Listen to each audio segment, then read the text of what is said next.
What is up, everybody? Welcome back to the Transparency Idaho all new Dan Moore's Alibi witness deposition. But first, I have to remind everybody of this timeline. There is no interview that took place between and that was recorded ever between the Idaho State Police and Dr. Dan Moore's alibi witness. Ever. So, Brian Drake is shot allegedly through a window March 12th, 2020. Then they talk to Dan Moore and they don't record it in March of 2020, like March 24th. They've been recording everybody else, though. Then there's no recording of ever speaking with the coroner, Mick Millett. Okay. And so we get to this interview, May 19th, 2020. Okay. And now this is what should blow your minds is, wait, where you guys, if you guys think that Dan Moore did it or whatever, where's the interview of talking to the coroner about anything, right? Well, this is the first thing that we ever have. After this, May 19th, 2020, then there is a August 27th, 2020.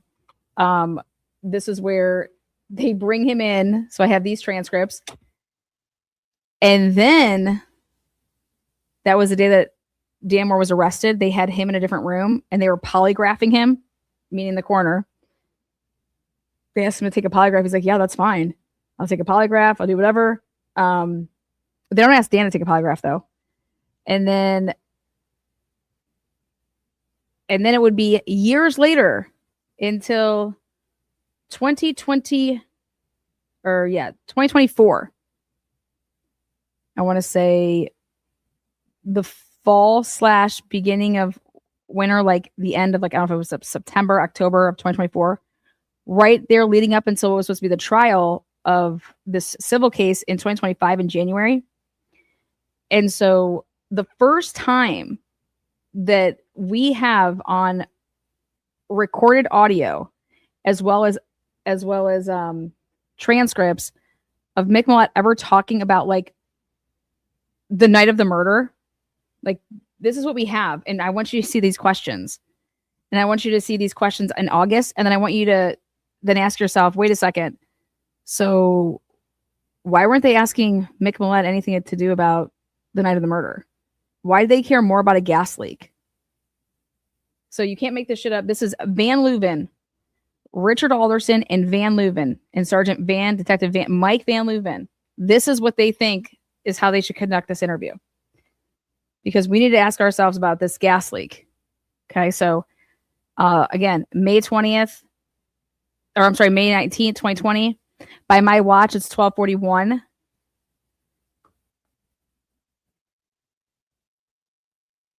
I am Idaho State Police Detective Richard Alderson. With me is Sergeant Van Leuven, Mick Millett, Boundary County Funeral Director Coroner. Mick, or Mr. Millett, the reason we ask you to come to us today specifically, obviously, we're investigating the death of Brian Drake. And we came across the story of a neighboring chiropractor named Dr. Moore, who we understand that you're friends with, who had a gas leak incident occur at his office, which is approximately 500 feet north of Dr. Drake's office on Sunday, which was approximately 3 or 4 days after Dr. Drake's homicide. Okay.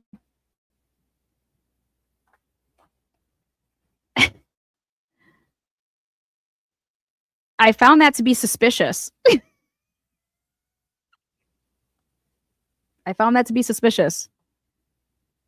Or it's just coincidental, and reached out to you on the phone. And you mentioned to me on the phone earlier that Dr. Moore had been with you at your residence, which is not uncommon, the day that Dr. Drake was killed. Wait, but Dan Moore told you stuff in March about where he was and who he was with. You just happen to call up the coroner on May 19th and before he comes down to talk to you. And that's when you're basically saying that you heard for the first time that Dr. Moore was with McMillette? Come on now.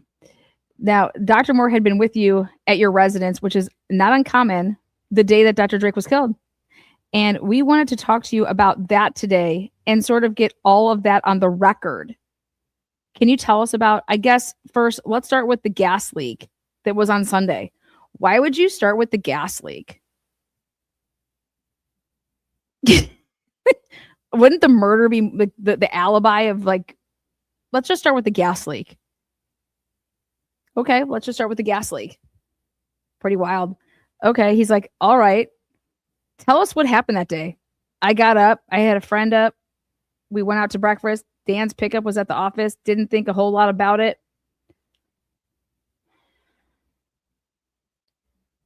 Who was your friends? That's not the friend's name, but whatever. I don't know why it's a Dan Ellen in Spokane detective. Then he says, all right.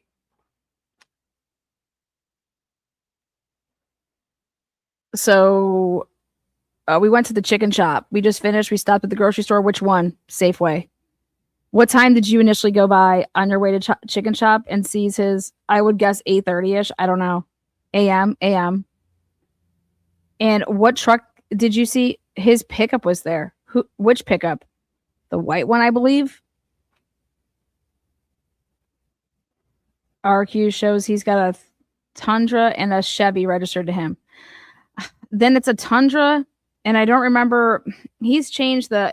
Yeah, he hasn't Tundra now, and I don't. He had a Tundra before. I don't remember which rig it was, but it was his rig. All right, the coroner getting involved. You recognize that vehicle that he commonly drives? Correct. And basically, when we were at breakfast, made a fairly quick stop at Safeway heading home. Notice his pickup was still at the office, which was somewhat unusual for him to be there on a Sunday. Pulled in about what time? I don't know, probably 10:30, 11 of the dispatch log would probably be about 10 minutes before I called for the fire department. And I actually have a key to his office. Let me in, walked in, and when you first went to the door, did you see that it was locked? It's locked. Did you jiggle the door? Yep. And did you knock on the door or anything? Nope. If he's there after hours, it's normally locked. Very important there. He didn't, just because he doesn't want people from the public walking in while he's, then, he just cuts him off, whatever, who knows. There by himself. When you use the key and you open up the door, what happened? Opened the door and instantly had a gas smell.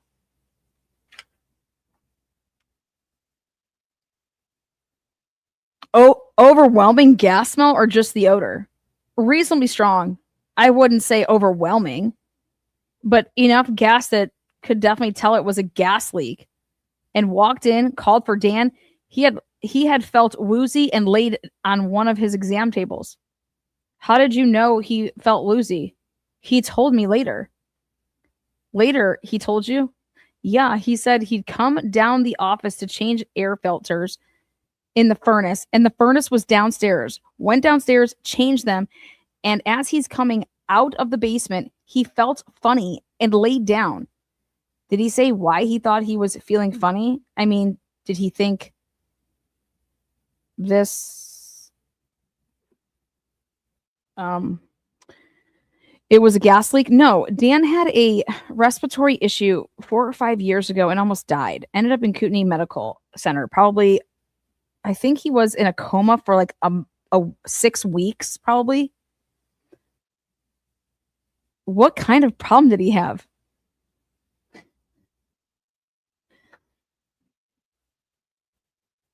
They thought, I don't know if they really ever pinned it down, but he had down in Belize had gone through one of those underground river raft trips, and and they questioned whether he had gotten into like some bat poop, what, and the fungus. But back when that happens, Karen called me over to the ER, and he doesn't.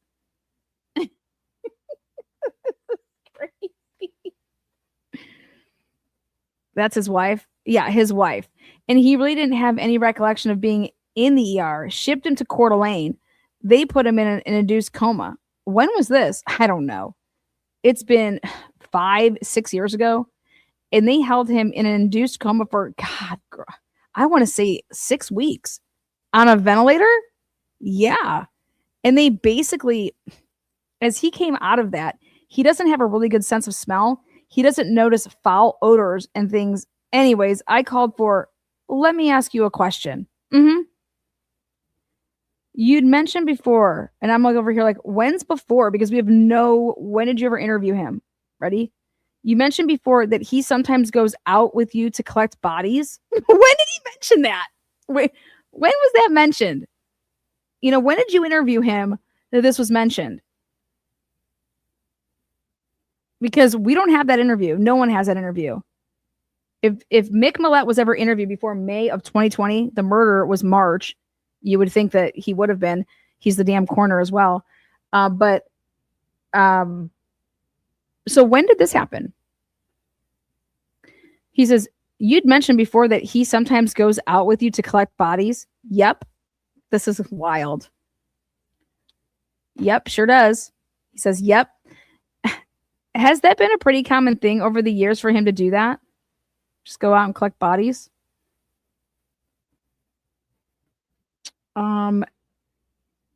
It has been.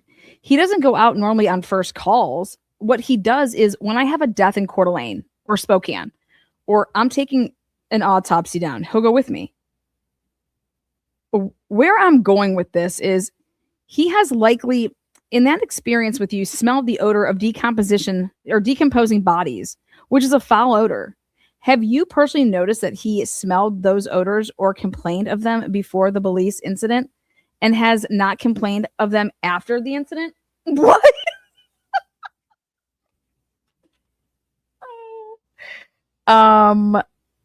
He doesn't notice them. I mean, the odors I deal with before he was in the hospital, he was far more attuned to the odors. I wouldn't say he doesn't smell that decomposition, which can be pretty strong, but it doesn't seem to bother him that much. Detective, you personally noticed the difference between the before smell and the after the incident, his ability to smell it? Yeah. And I mean, even when cooking things and things he doesn't necessarily, in a house that you're cooking dinner, he doesn't necessarily notice the aromas from cooking and things. It isn't that he can't smell. It's just like his smell was fairly diminished. And basically, he even has some, he would probably never acknowledge it, but he has some memory issues from when that happened. Between that and the gas leak, and he's over at my house 3 or 4 days a week, probably routinely. How long has this been a thing? Years. I got a divorce 4.5 years ago, and I kind of got adopted. They spent a lot of time with me. He and his wife? Yeah, Dan more commonly, but Dan and Karen. If she's going down to Sandpoint or Coeur d'Alene, they actually have 2 daughters now in Coeur d'Alene, and she'll go down and help babysit or something, and he'll be over at my place. Okay, going back to the gas leak. You open the door, you smell the odor of gas. Did you call his name? I called for him, and he didn't respond? Well, I called for him, and I didn't hear him respond. Have you been in his office? Yes. Yep. He says, yep. When was that? He's like, I basically came in the front door, walked down in the front of the desk, and turned to go back to where his exam rooms are. And he came out. He came out of the exam room fuzzy-headed. It was far enough along that he was somewhat unstable. Took him outside into the fresh air, called the fire department. Fire department came up. That's it. He wasn't like dead on a fucking exam table and the man had to give CPR. Okay. This is crazy, but whatever. Here we go. When you're looking down the hall and the receptionist desk is on your left, there's a door right in front of you. That's an exam room. And then there's a door to the left of that. And that, yeah, there's 3 doors. And I believe he was in the second exam room. The room that's basically right across from the door that goes downstairs. No, past that. Past that? Yeah. And anyway, I took him. He's like, yeah. And anyway, I took him outside, talked to him, and called the fire department, the ambulance. Kelly came up. Basically, they came out with the fire department routinely. And who's Kelly? One of the MTs.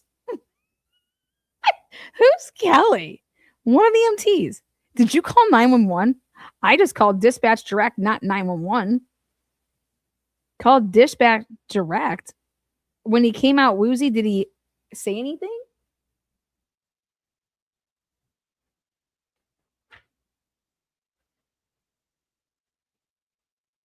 Oh. He would just basically, my memory is he just didn't feel good and he was a little unstable. I got him outside in the air and I went back in. Did he acknowledge to you that there was a gas leak in the building? No. Detective Van Leeuwen. No. I told him that there was a gas leak in the building and took him outside. And I went back in and basically he drove himself home. And since then, he's told me he does not know how the hell he got home. As Kelly, the paramedic, showed up, I asked him to go out and check him out. And he wasn't comfortable going up alone. So we had enough firemen there. I told fire chief that I was going to take Kelly, the paramedic, up to the house and have him check Dan out. To your house? No, to Dan's house. To Dan's house. When I came out and Dan had gone home, I called Karen and told her there was a gas leak. And I said, Dan's not quite there. I said, keep an eye on him. She's a nurse. It seems to me that given the totality of the circumstances, that's what Detective Van Leeuwen says. It seems to me that given the totality of the circumstances, it would be unusual for him to just jump in his truck and drive home. Detective Van Leeuwen doesn't know anything about anything. Millett's like, I don't think that he even realized that he did it. I went up, took Kelly up to the house. Karen, upset that he came in, basically went back to one of the bedrooms and laid down. Didn't feel that had Kelly checked him out, and we felt that he needed to go to the hospital. So I loaded him up in my rig, and the actual ambulance didn't show up. Well, at least when I was there, it didn't show up at the office, and Kelly was the only one with me at the house. We took him out, put him in my rig, took him over to ER, and they put him on oxygen, and he really doesn't have hardly any recollection. He knows he went down to change the filter, and he knows that he woke up basically in the hospital and he wasn't completely coherent. And in his conversation when he was going to he was, I guess, talking, but some things just didn't flow right. Detective Van Leeuwen, what sort of things was he saying? This is so absurd. So absurd. What was he saying? Oh, he just had commented that he was changing the filter and then he'd gotten woozy feeling and went up and laid down. And I don't even remember. He thought Karen was upset with him and she was just upset about circumstances because he damn near died several years ago. But she wasn't dressed, so she got hurt. I took him to the hospital and then she came over to the hospital shortly thereafter. And then once she got there and we knew everything was fine, I went back up to I told him I'd go back to the office. And while I was up there, a Vista showed up and they had found the connection that was leaking and tightened it. And I think it was just because they were there. He went ahead and changed the meter outside. And I stayed there for a while and told him when he got done to just lock the doorknob and I'd come down and lock things up. The fire department put the fans on and blew the gas out of the building and then checked everywhere else. Okay. Anything else about that day, the gas leak day? Oh, yes. I'm sorry. Rich Alderson walks into the room. He says, I missed it. When you came in and he called, was the basement door open or closed? I honestly don't remember. I think it was partly open, but I don't remember.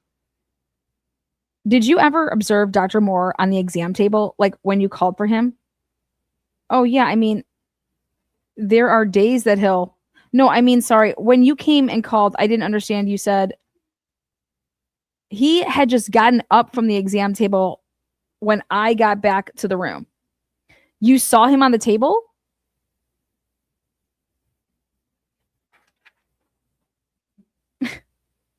Yeah.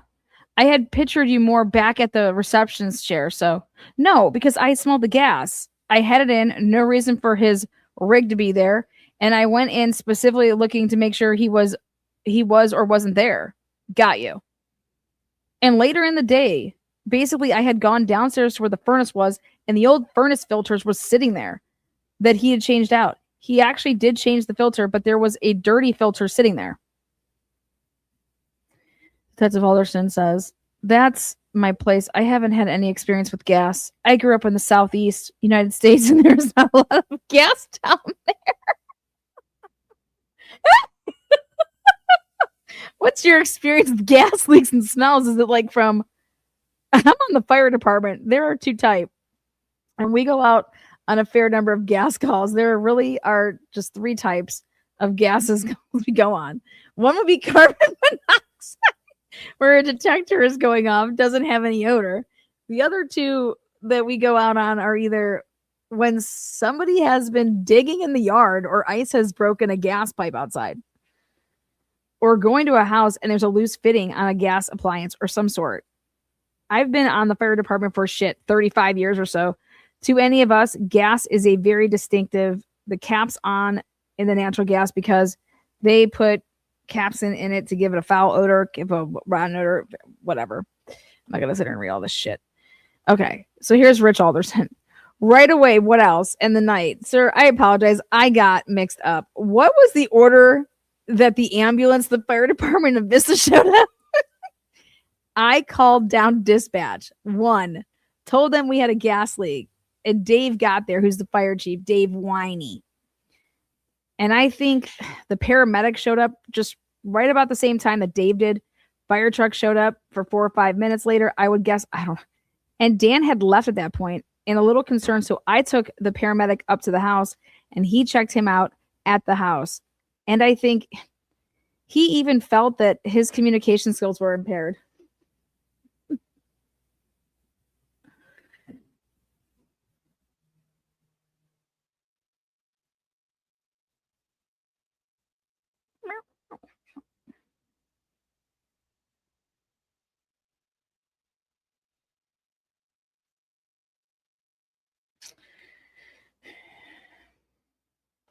Okay.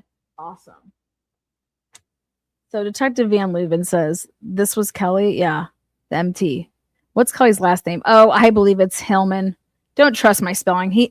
His wife is he's a paramedic and she works for Dr. I don't know, Jaden's office as a physician's assistant. Going back to, was it Thursday? Yes, the March 12th. Thursday, March 12th, about 7:26 p.m. is when the shooting occurred, says Detective Van Leuven.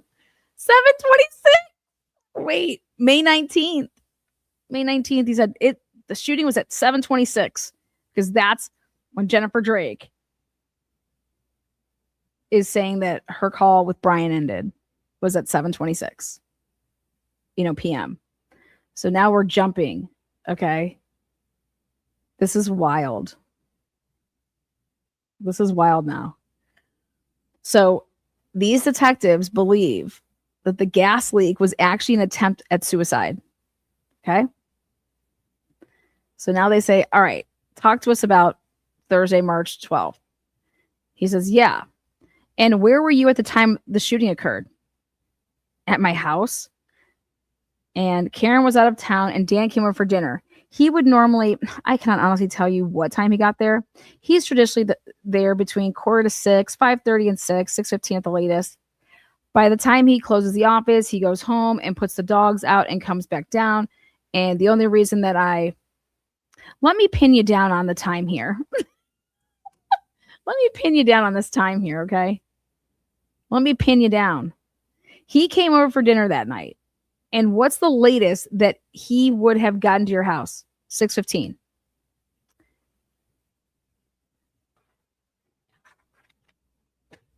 Now, why wouldn't you pin him down on any of this in March? March 14th, 15th, 16th, 17th, like right after the murders. Why would you ever do something so? Once he got to your house, did he leave your house before the shooting happened? No. Oh my God. No. No. No. And how sure are you on your times for that day? I'm very sure in that I carry a fire department pager, and we listened to the pager. Basically, he came over, his gunshot and ambulance went out. He came over, his gunshot and ambulance went out. Police went out, and I just had my pager sitting on the table and next to where we were sitting, and it was oddly vague coming over the pager. And we sat there listening. They're searching areas. They're doing this and that. And he, I don't know, probably 8:30 or so, he wasn't feeling very good and he left. He just told me that he went down to the office and used the bathroom down there. He might have had diarrhea and threw up, came back to the house probably 15, 20 minutes later and asked if I had any Imodium, and I gave him some Imodium. And if I remember right, he grabbed a Sprite and headed home.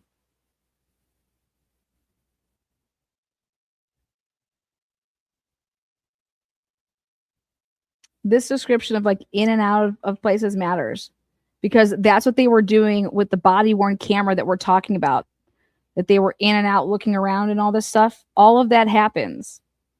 They're listening to all of it on the pager call. And so he doesn't leave until all of that, after all of that. So the shooting had to be before that. But if you go off of Jennifer Drake's time, get what I'm saying? So he says, and then after he left, I called Mark and basically just asked if it means to say Mac, but they put Mark because he calls him Mac. I said, what's going on tonight? I said, am I going to get a call out? And he told me, yep, you're going to be called out. And I made that phone call just a few minutes after Dan had left the second time. Wouldn't you go and get his phone records?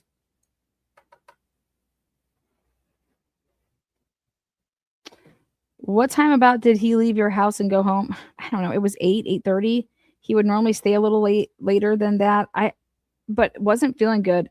And the only reason that, as sure as I am about the date, I mean, if you'd ask me what other days that week he came over, I couldn't tell you. The only reason I can tell you that he was there that night is we were sitting there listening to the pager. And had it not been for that pager, I couldn't have told you that he was there because they were discussing it.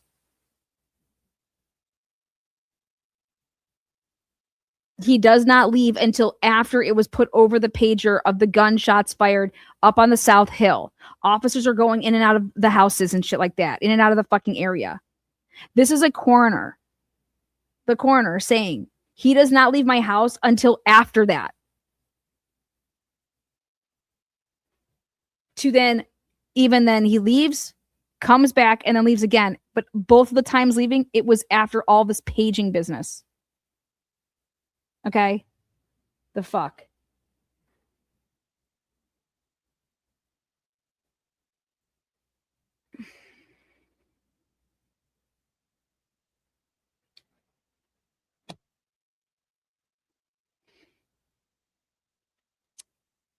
Unbelievable. Now,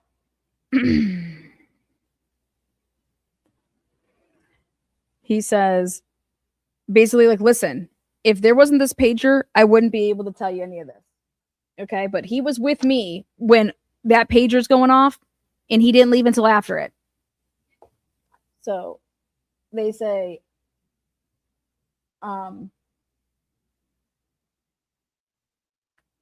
do you remember having a conversation with him about what the pager might mean? Well, we just happened to wonder what the hell was going on.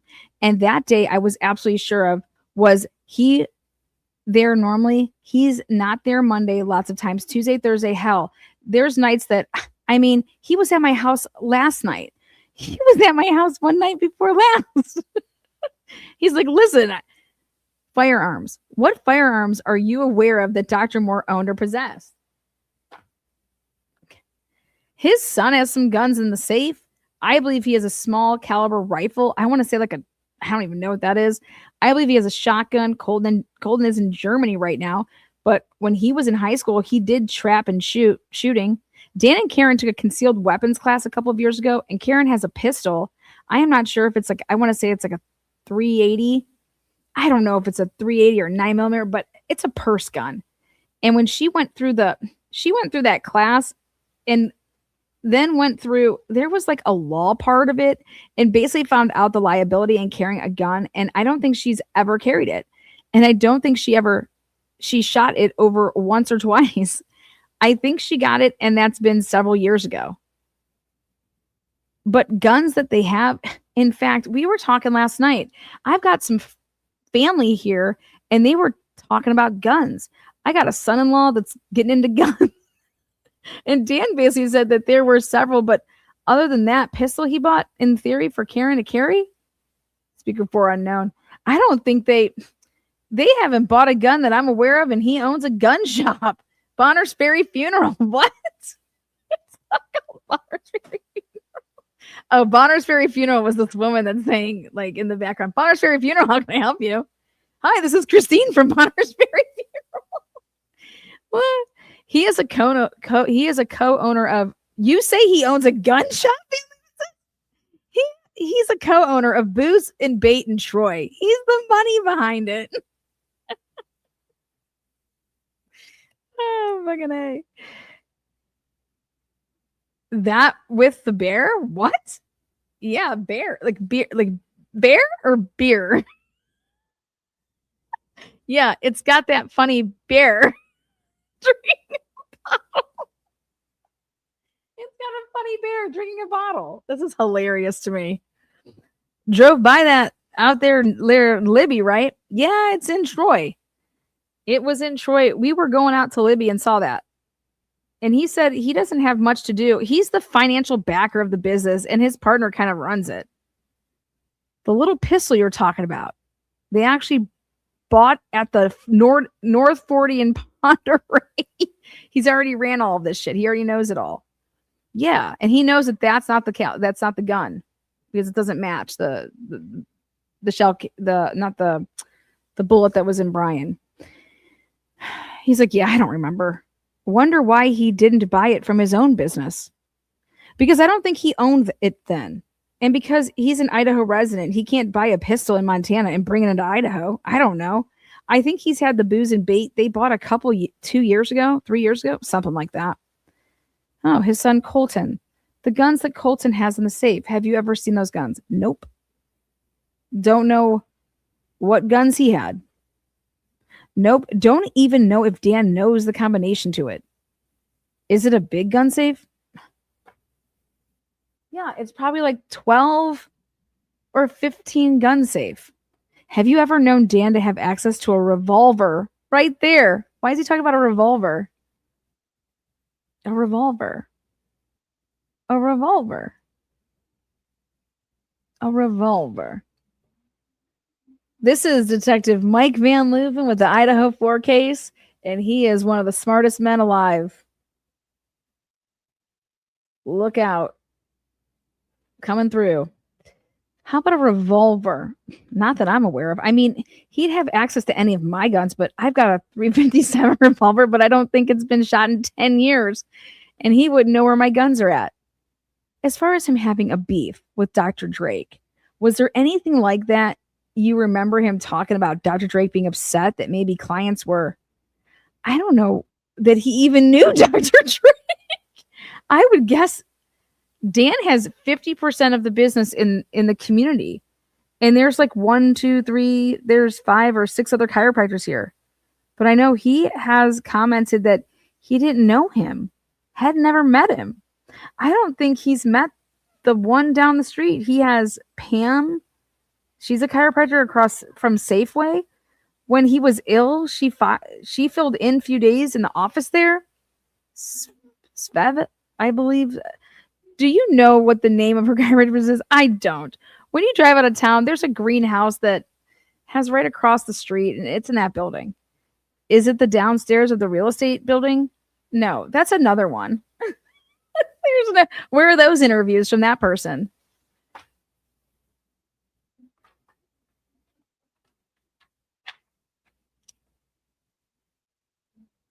She helped fill in when he was in the hospital with a coma. Oh, Pam did? Yeah.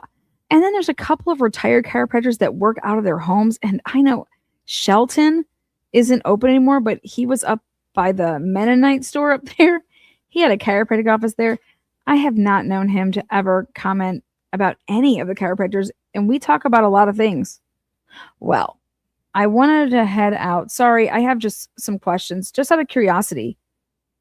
What are you all like when y'all hang out? Just in like a lot of time. Are you all like drinking buddies? What do y'all do? Just sit around and talk. What do you all do? What do you do when you hang out? The fuck? Excuse me? Well, watch TV, talk, watch movies, watched a lot more movies more recently. I mean, really more talk. And he's not a non-drinker, but I doubt if he's had a drink maybe once a month. Like he's like a drink a month. Basically, because of my occupation, I predominantly don't drink at home. I have lots of liquor, but I won't drink alone.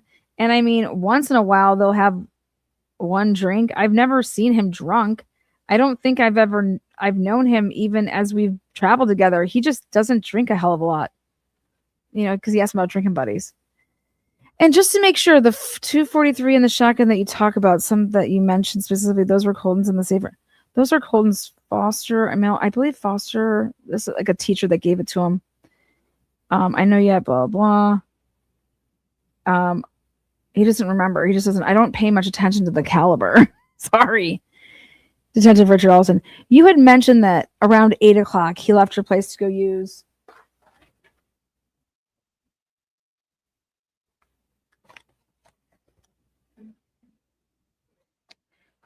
the bathroom at his office.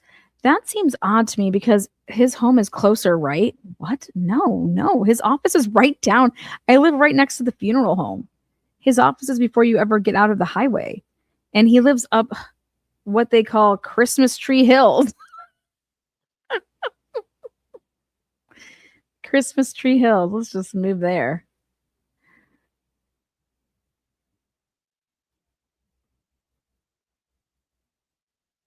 Is that common for him to go use the chiropractic bathroom instead of yours? No, but he had diarrhea and he made the comment that he didn't want to stink up my bathroom. He just doing you a solid. I think initially he was planning to go home and he got in the pickup and realized he wasn't going to make it home and stopped at the office and then came back up to the house to see if any Imodium then and went home. I don't know. Got ya. And spent the rest of the night one another. I don't know. And spent the rest of the night one end or the other. Just shitting and puking. Gotcha. If he had a problem with Dr. Drake, blaming Dr. Drake for taking his clients with the fact that his own business wasn't doing well, as thought it should be based on, he would have commented. What's that?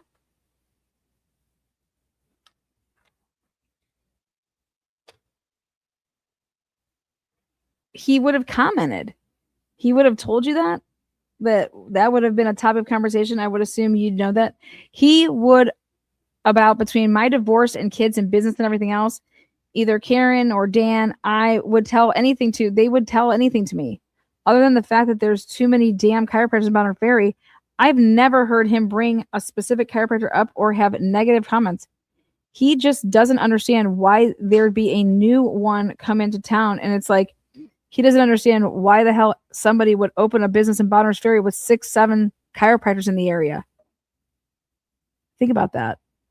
And like I said, part of them are retired and moved here, but they certainly don't do a lot of business. Detective Michael Van Leven says, because Drake was very busy when he was up here for those 2.5 sometimes. And he'd come up, he'd spend the night. He'd see patients the whole day. He'd spend the night, and then he'd see patients again in the morning before he drove back. That's not true at all. But whatever, buddy.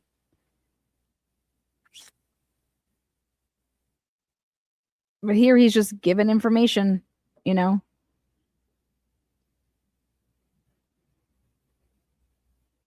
Mick says, And I've had people tell me the various chiropractors they go to. I happen to go to Dan. I haven't heard anything negative about Drake from anybody. I haven't really heard anything negative. People tend to go to wherever they like, and I haven't heard anybody be negative about any of them, really. Some hard questions. Is it possible that Dan was upset about something else and was suicidal and was attempting to take his life? I'm with him enough and we talk about things. Dan is probably the least suicidal person. I mean, I wouldn't be concerned about that at all. He's actually pretty mellow about going with the flow. I've never heard him make a comment about being fed up with the world and to hell with it.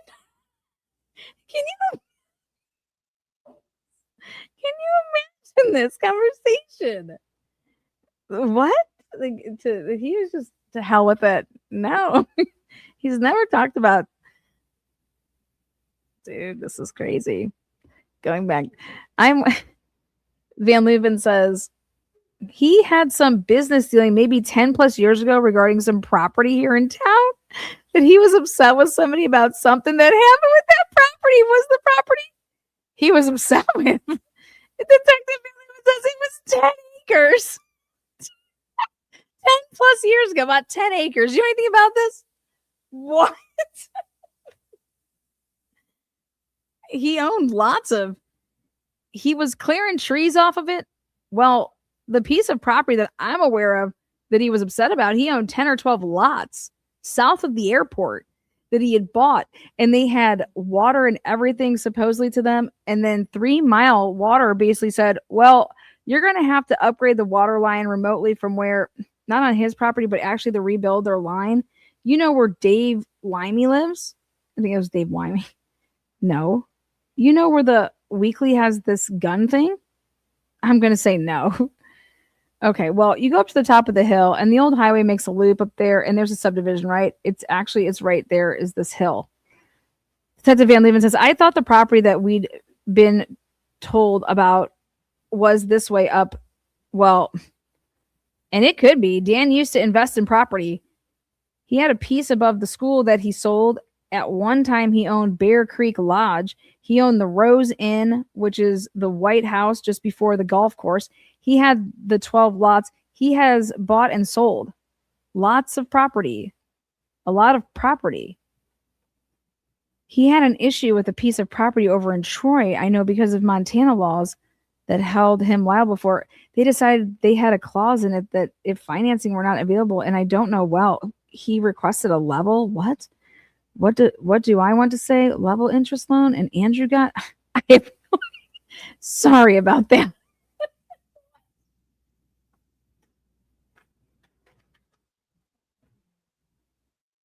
Go ahead. No, I'm going to put this on mute so that doesn't happen again, because like shit's just coming over the fucking pager.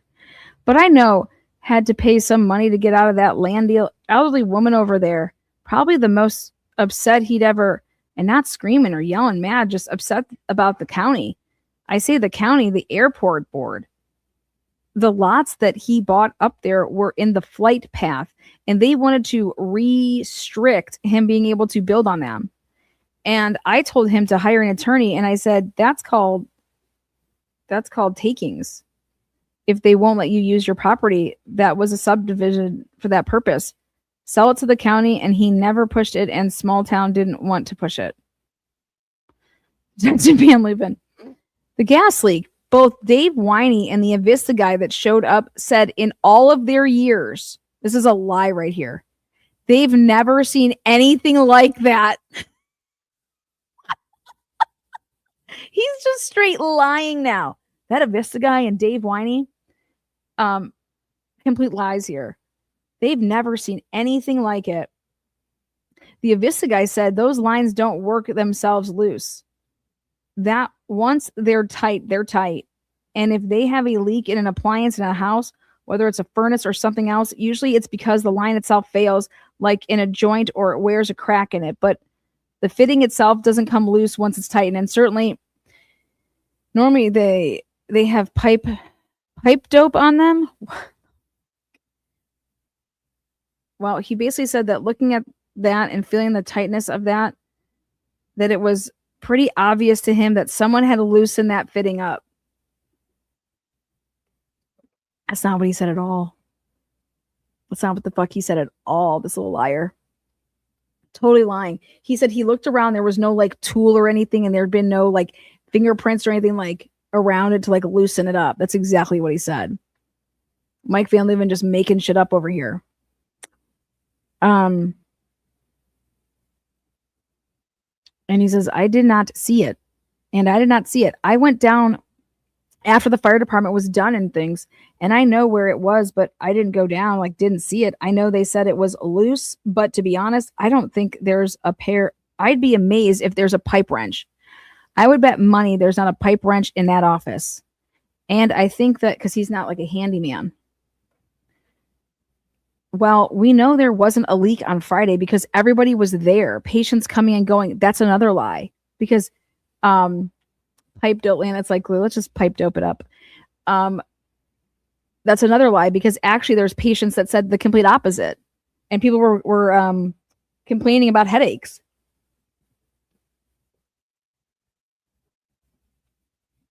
This man's just full of shit. Van Leeuwen, Idaho 4. Woo! Just lying away, just laying pipe. Patients coming and going, and business was open.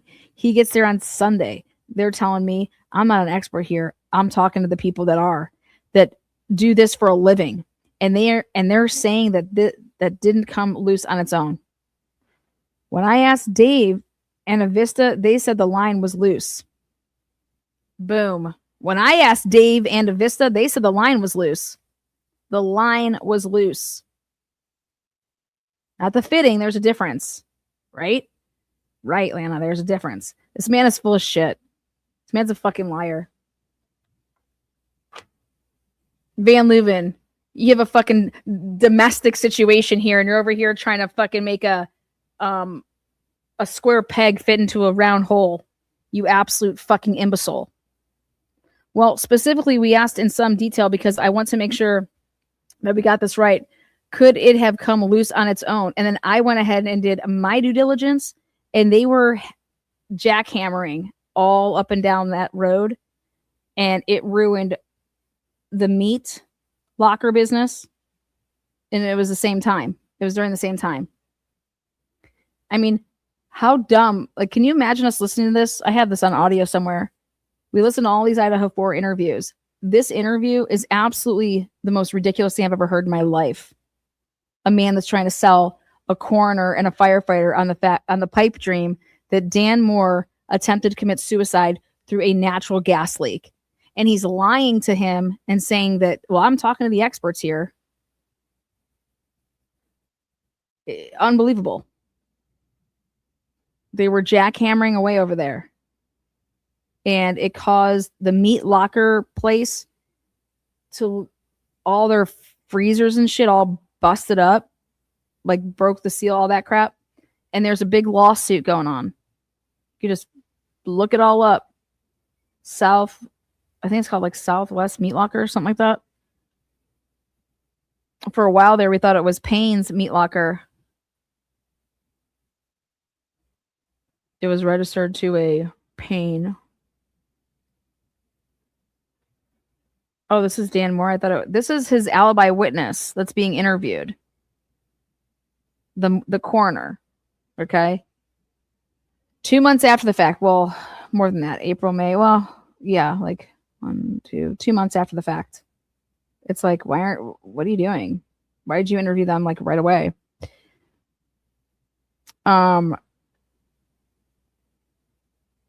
So you're saying that he's your close friend and that he wouldn't have had any reason to hurt himself. Look at the evidence of, and then cuts off.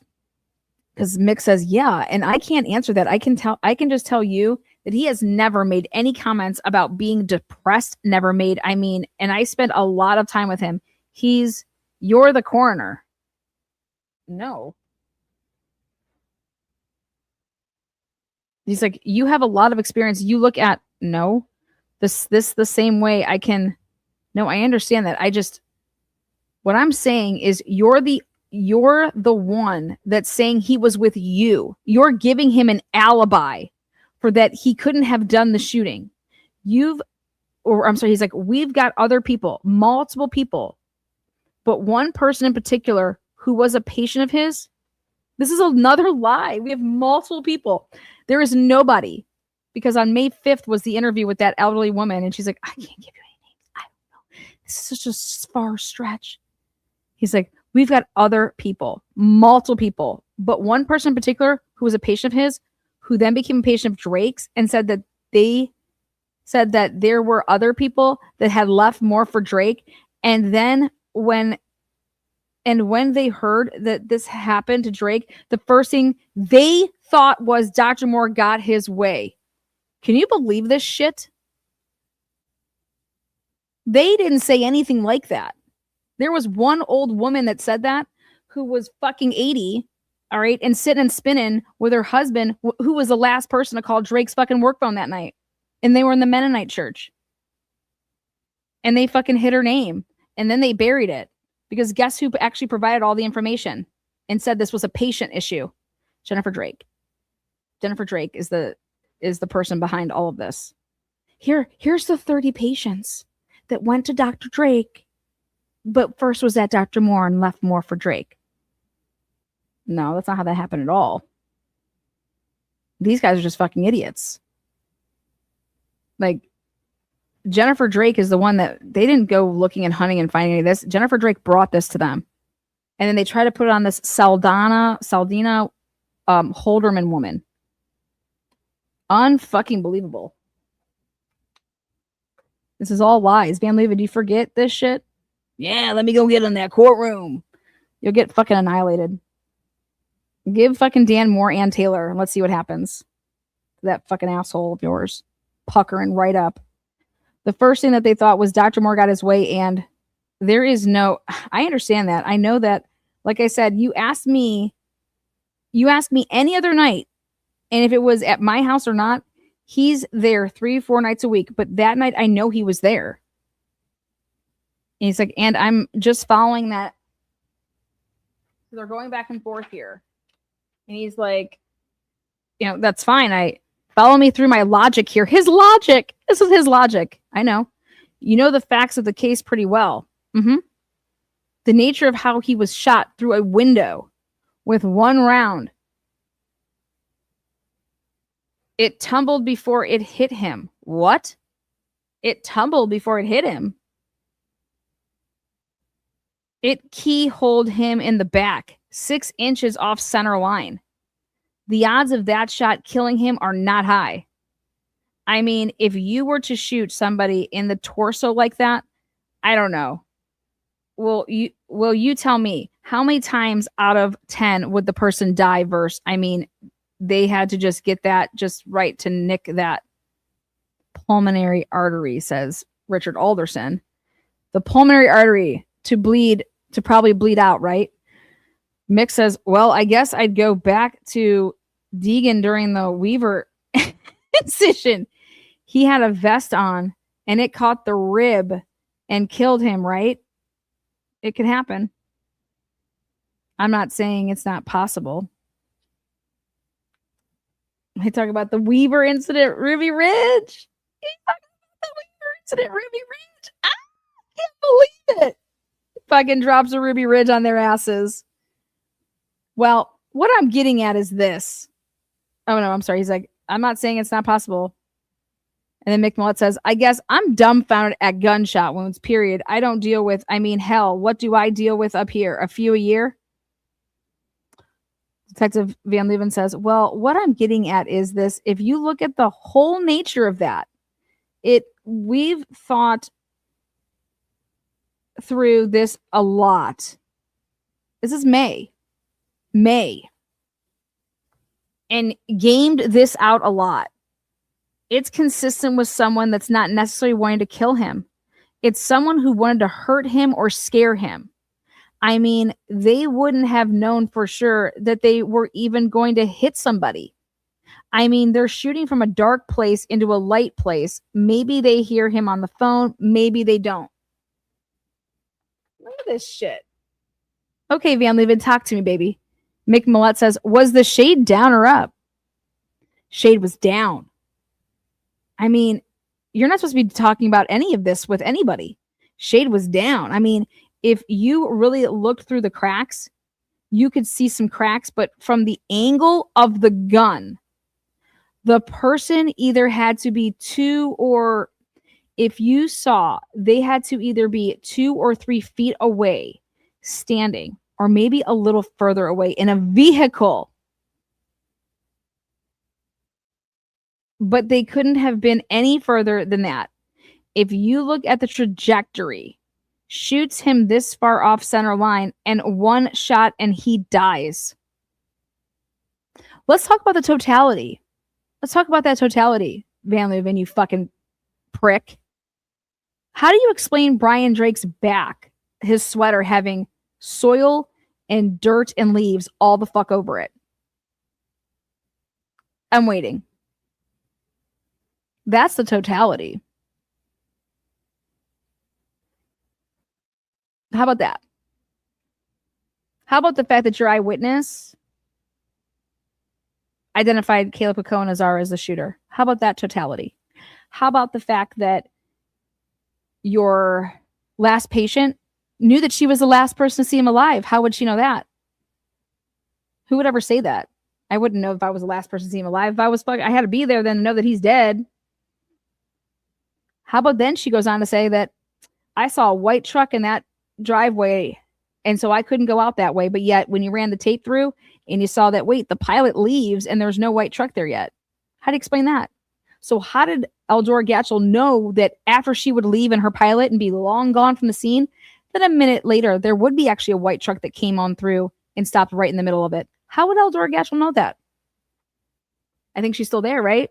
That's the only way that you can know that. She saw a white truck. How could she see a white truck?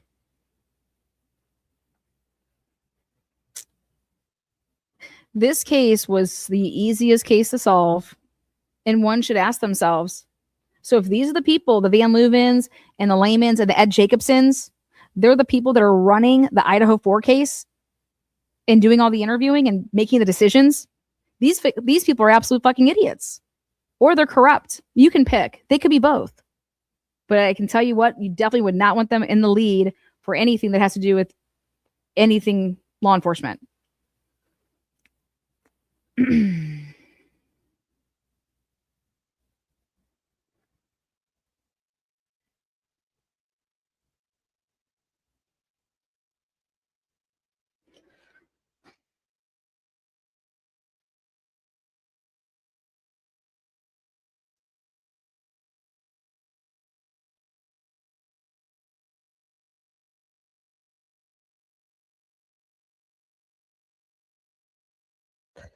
Detective Sandler.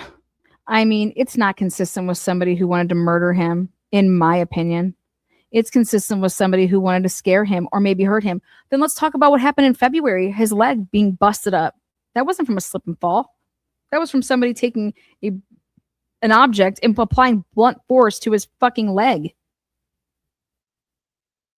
How about that? Dan Moore do that too? How come Brian Drake shut off his locations right before that happened when he got his ass literally obliterated? Huh?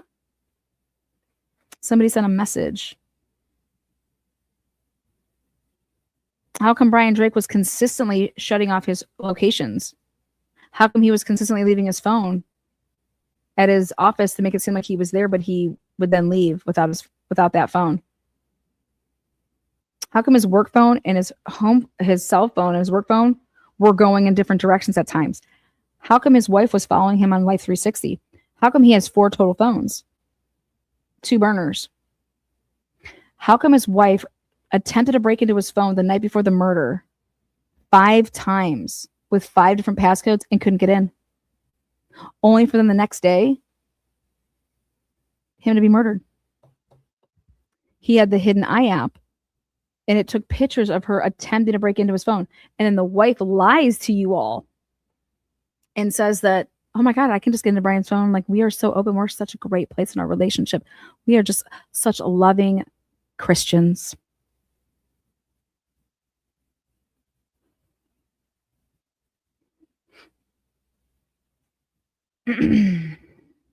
What type of totality of the evidence are the fuck you talking about?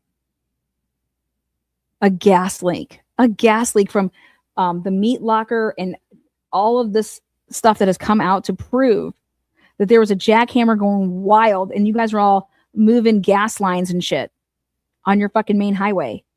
And that's why there was a goddamn gas leak, you fat fuck. How about that? Take that and fucking suck on it. And now we're going to go give this case to the AG's office. Are you guys insane? Please. I cannot wait. Give this case to the AG's office.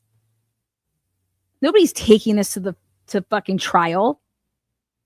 If the AG's office actually looks at this case, they're going to say, oh my God, Dan Moore isn't the killer after all. Jennifer Drakes asked if she owns and has the same caliber gun that killed her husband. She was shown 3 different guns that she had. She said she's never seen those guns before in her life. Only to then be deposed by Jill Bolton and to have to come out and admit that those were her fucking guns.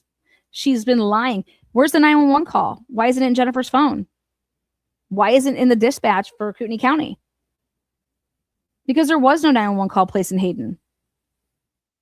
Anybody that would actually do their homework, and why didn't you guys introduce a 911 call at the preliminary hearing? When have you ever heard that police officers cannot introduce a 911 call? And that they're like, listen, the best way to do this is by letting the wife testify off of her cell phone records on what time that she thinks that she called 911. Now we're getting to some Holly Bobo shit. Okay.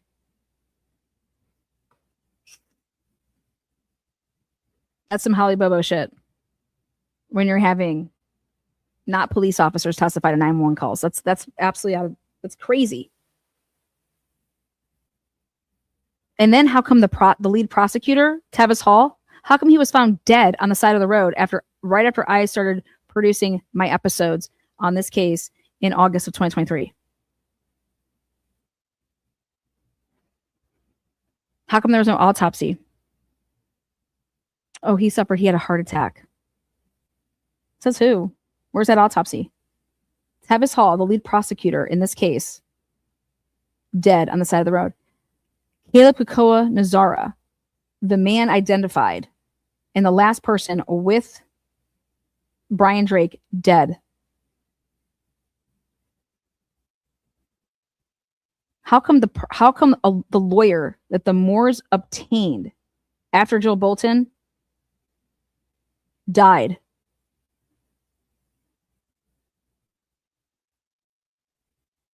Dead.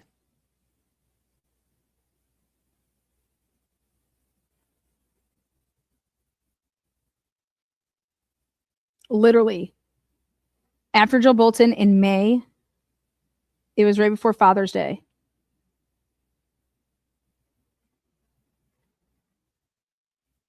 There's a huge meeting. Jeff Boiler, dead. And then the fucking Moores had to be stuck with Matt and fucking Dana. It was never supposed to be that way. It was supposed to be Jeff Boiler, Matt, and Dana. Jeff Boiler, dead. Dead.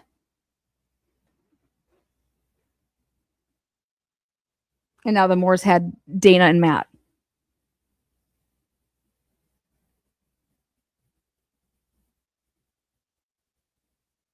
Caleb Kukoa Nazara, dead in 2023. Tevis Hall, dead in 2024. Jeff Boiler, dead in 2024, June 2024. It was either the weekend of July 4th or was the weekend of like Father's Day weekend.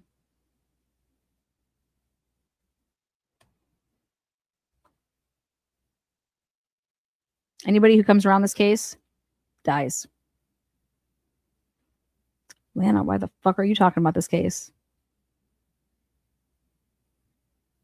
Because they want to say a chiropractor killed another chiropractor in Bonners Ferry over fucking patience. Dan Moore had been in that town for how many years? Having a very good life, making a very good living. a very simple, modest life. Like, Jesus.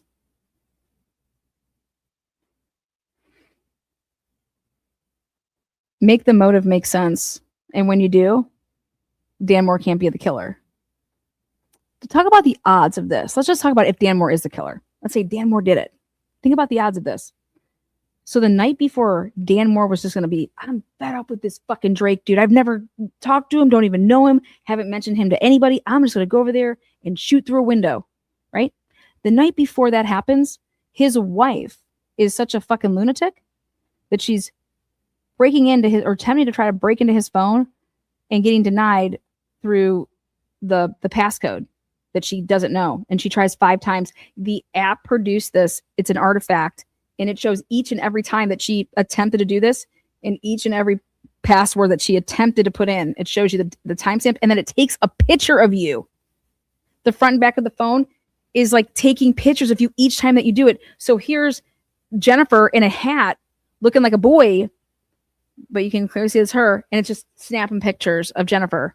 And then it shows the reverse side, and then it's getting the flooring of their house, which is their carpet. And she's doing this in the living room. Then Dan just so happens to, Brian Drake just got his ass beat in February, like 2nd or 4th or something like that. Or he had a slip and fall. And then, I'm going to shoot through it like just 6 weeks later. I'm confused. Which case are we discussing? Well, it says it on it.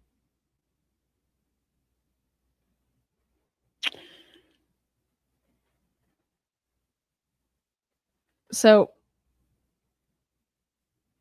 I discussed the Idaho 4 case with the Idaho chiropractor murders case because it's the same investigative unit. It's the same FBI team. Ed Jacobson, big old guy in this case. Big old guy in the Idaho 4 case. That Coeur d'Alene team, that District 2 team, Idaho State Police, with the FBI task force, the same people are doing the Idaho 4 case, and they are all off the rocker. Okay, well.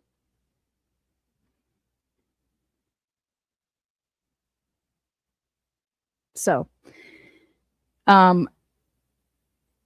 he's like, I mean, it's not consistent with somebody who wanted to murder him. He's talking about that. But I think that if Moore was upset with Drake, business-wise or whatever else, and he went to scare him or hurt him, where are you getting that he's even like that? Not a single person is telling you that he's like that. That would have been exactly the kind of thing that would have done a single shot through the window and then continue on foot. And we have the eyewitness who says what? Oh my God, Van Leuven. He's like, this is what Isaac Funderburg. We have the eyewitness who says he sees him coming out between the fence and the sidewalk there on Main Street or 95 and then walking north. And then as he walks north, he cuts back between those 2 buildings. That is not what he says at all. He says that he's seen a guy with goatee, dark skin, beanie on, all black with a gray vest. You piece of shit, Van Leuven. You human piece of garbage.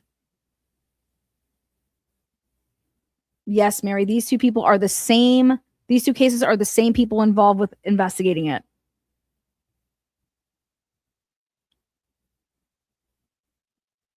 Unbelievable. But I want you guys to see in black and white, this is what Van Leuven is saying.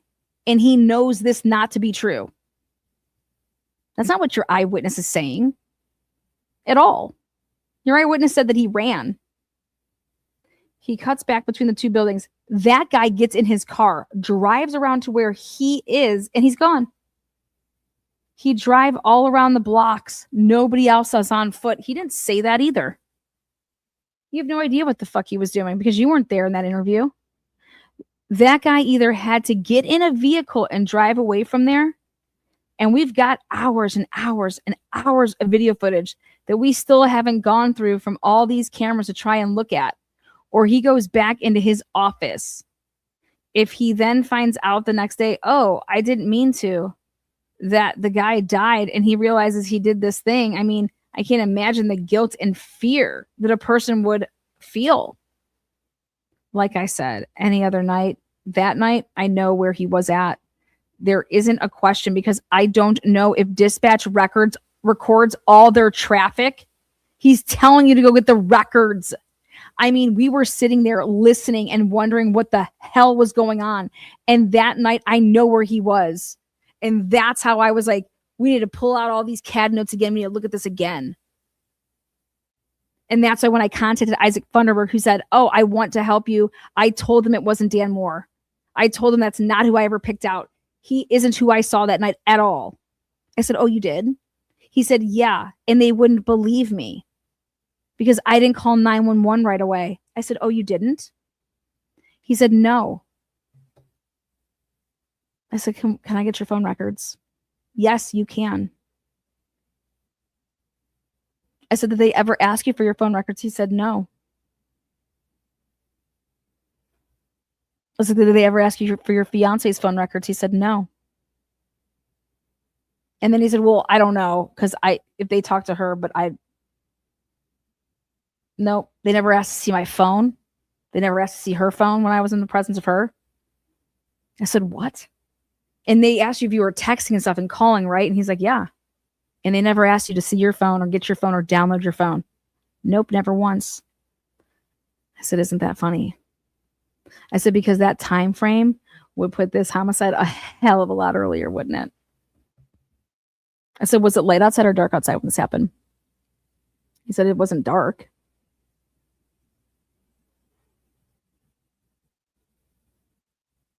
I said, did you go to the store? He said, I didn't go looking for him until after I got back from the store. And I said, thank you, dear Jesus. He said, we were grilling out and she wanted me to go get, I can't remember what it was, mustard, ketchup, whatever the fuck it was. And I said, what else? And I know what I have all in a recording. And I was like, didn't you see somebody? And he said, well, that guy. I was like, did you talk to anybody else? He's like, oh yeah, the guy when I got back. He's like, after I go to the grocery store and I come back from the grocery store and I park in my lot, I'm getting out and there's a dude that's walking up and I said, oh yeah. I said, hey, did you just hear those gunshots? I said, that was after you went to the grocery store, right? He said, oh yeah. And then Stephen Hartman, his interview was like, yeah, the guy he was walking in and he had like bags, like he had gotten back from like the store or something. And that's at 7:32. And I said, and this is why he was like, when the officers asked him and his girlfriend, how long after the gunshots did you hear or did you see that man? And his fiance was like, oh God, that had to be like 30 minutes. That was way after. I know that he didn't have anything to do with it. He came up way after. And I asked Isaac and he's like, yeah, that was way after. He's like, I tried to tell them before I left and before I went down to like change the license plates on my girlfriend's car, there was this older SUV that was like greenish. And I'm like, shut the fuck up.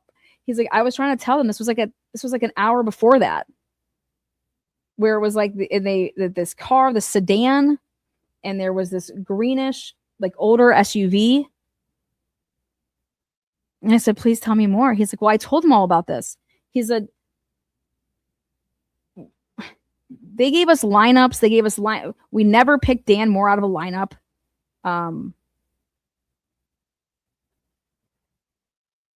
And I was like, well, when you gave that description of like the guy you saw, that was right after, right? He's like, right after the gunshots is when I saw the dude that I said was in all black he was like darker skinned and he had like a beanie and facial hair. And he said, he's like, I gave my story 8 or 9 times. I said, what if I told you it was only recorded like twice? He said, no way. He said, not a chance.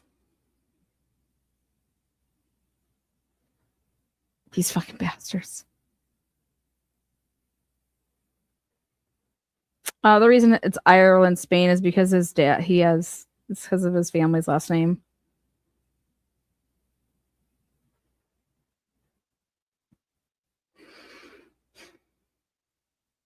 It is impossible for the shots to be at 7:26.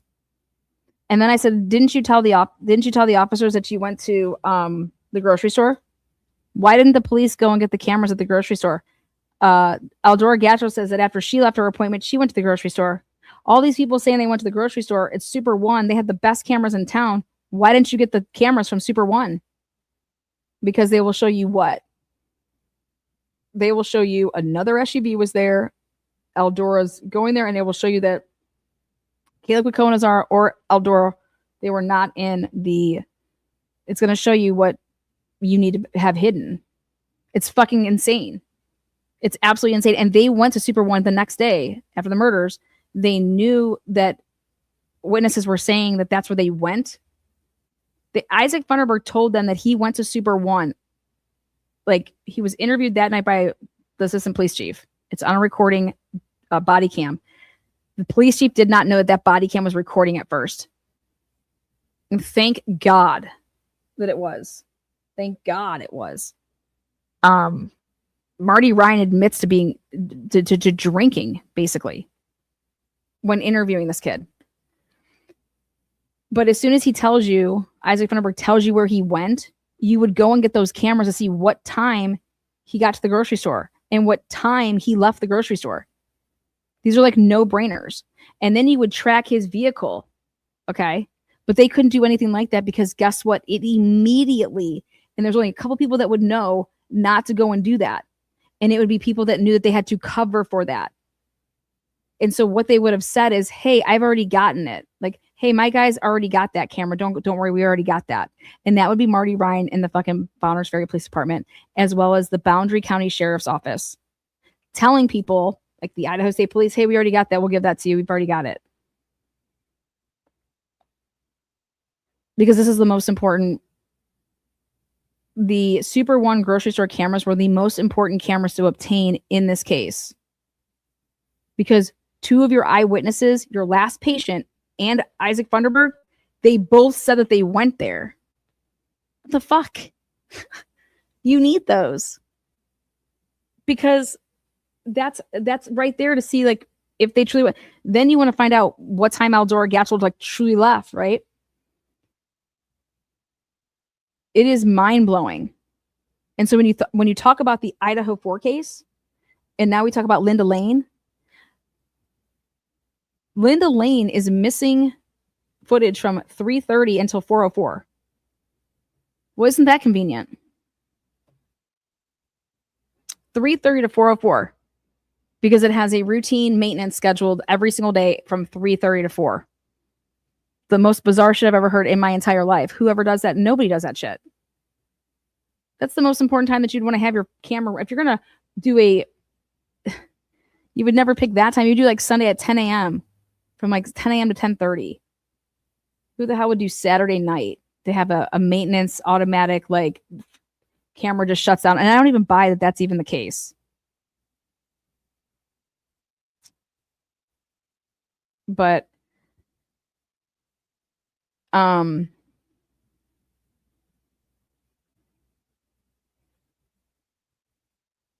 that guy either had to get in a vehicle and drive away from there, and we've got hours and hours and hours of footage that we still haven't gone through from all the cameras to try and look at, or he goes back into his office. He then finds out the next day, oh, didn't mean it. Okay, like I said, any other night, but he's like, are you sure? I'm absolutely positive.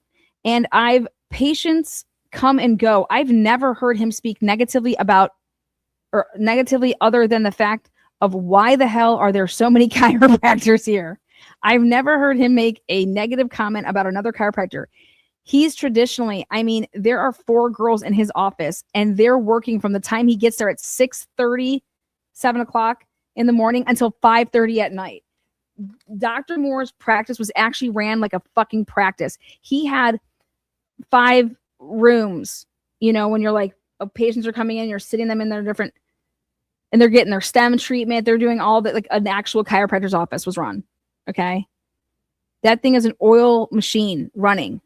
Okay.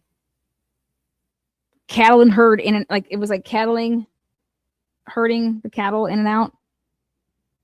That's what it was like.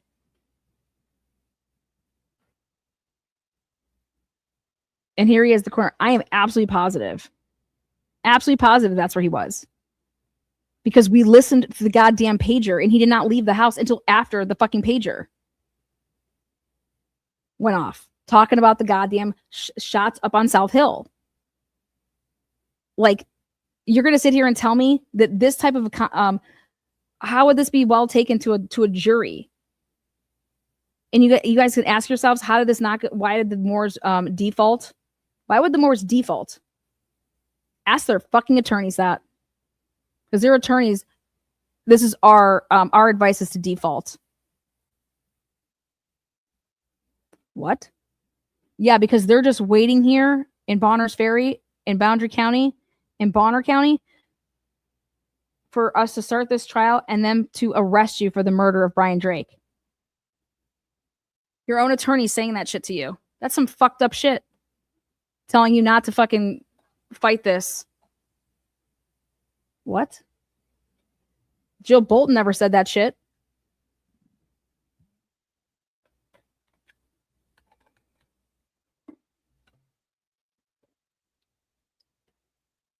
Yeah, where's my 10K, Jennifer? Where's my 10K? No money problems? No money problems. Why don't you ask the Drakes if they had money problems? That's all they had was money problems.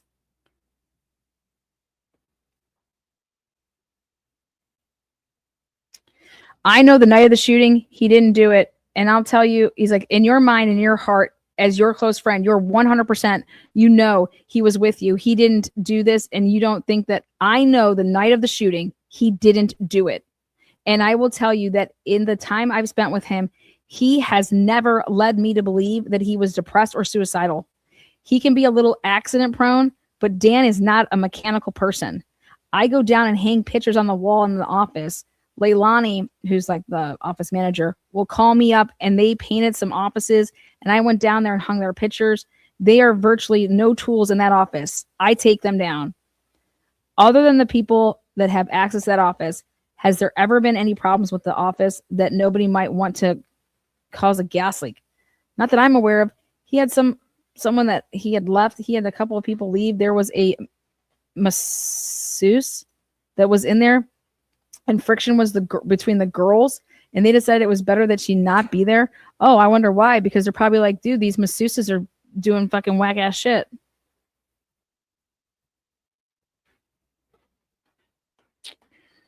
She's got her own office now. He had a bookkeeper that left, but I don't know of anybody that I would point a finger at and say they're just really pissed at him. Mick Millett says, I know he's getting to the point where he'd like to retire, and he basically has people that he treats as their home that can't get out of their homes.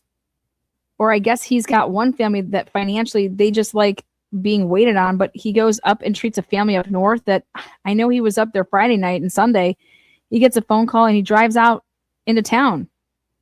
He isn't somebody, he gets fed up with political issues, doesn't understand the thought process of about 50% of the population, but he got along and he served on the ambulance board a number of years. And when he told me he was appointed to that, I said, are you flipping nuts? I spent so much time. The goddamn ambulance board. I spent so many time in the city council. I said, it can hurt your business. And you just, why do you want that headache? And he got into it and realized, well, I don't want this headache. But no, he's not I have never heard him talk about, I'm fed up with this world and to hell with it. And like I said, I'm with him. If I need help lifting up my office, he comes over. If I'm driving at night, a lot of times he goes with me. He needed help clearing some things out. He had a spot down at the Smoky Acres. I went down and helped him load up and bring stuff home. And when they bought the business in Troy, I went over and helped him do some painting. I mean, I'm with them a lot. Predominantly Dan, but Karen is probably half the time Karen comes over. I've known both of them for almost since they moved up here. And neither one of them, I mean, his dad died a couple years ago. Karen's parents had died in the last couple of years or several years, but enjoys his family and they're constantly on their life, like all of us. He's questioning whether he can afford to retire, but he's not. I mean, hell, we were supposed to be on a cruise about what was it, the end of March, 1st April? We were all going on a cruise, and before we all backed out of it, and there wasn't kind of depressed that we didn't go out and get our feet in the sand. About 10 minutes after the shooting occurred, he says all this shit. Van Leeuwen.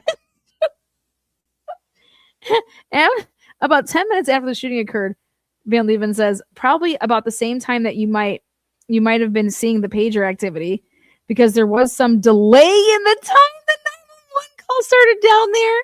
And there's 2 911 calls coming in, one from the wife, one from the RP across the street up here. Anyway, about 10 minutes after the actual shooting, Dan made a telephone call. Do you remember who he called? I would assume at that time of night, it probably was his wife or kids. I don't remember. You don't remember? This is 2 months later. You don't remember? I mean, he doesn't make a lot of calls, so I would. Do you know the number he called? I don't know the number off the top of my head. You don't know the number? You don't know who he called? Like, what? This is crazy. Maybe it's me, though. Maybe I'm the crazy one. If you have the number, his wife was out of town, and my suspicion is that her phone number, that he could have been like, I don't know. I'll get it. I'll get the number.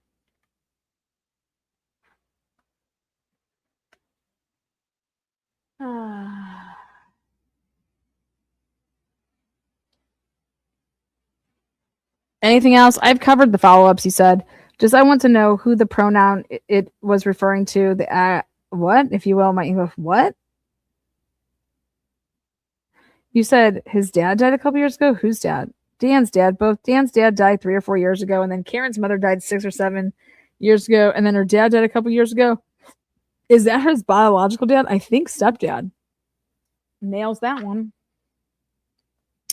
He basically raised him, but I think his stepdad, father died of cancer. I don't know. They had a house they had a funeral store in Lewiston, and then their house was on the lake there in Harrison. Do you know how his biological dad died of cancer? What? How do you know that? I knew him, and I went down and handled the arrangements. His biological dad. Oh, that I have no idea. I think I don't know what happened to him.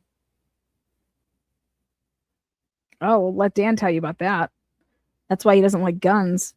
Never talked to you about it? Yeah, I mean, it happened when Dan was, and I don't know if he died or if there were divorce. I mean, but the person I'm speaking of, his father died. It was his stepdad. It was a stepdad who had raised him. Got you. And I just want to circle back because I'm just trying to make sure you understand that Dan could smell normally, and then, oh God, Jesus Christ. Fucking Van Leeuwen. Great. The Avista guy says he gets there. By the time he got there, that he had already been aired out, that the doors were open, fans were on, fire department had already aired out the building.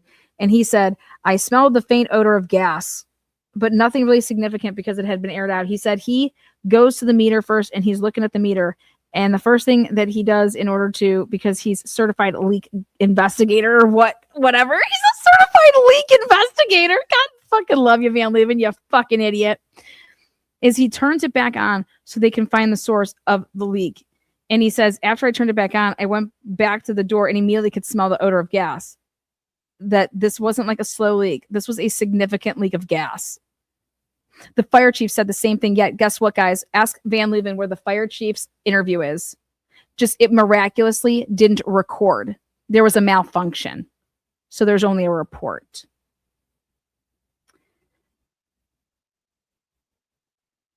So this is just wild shit.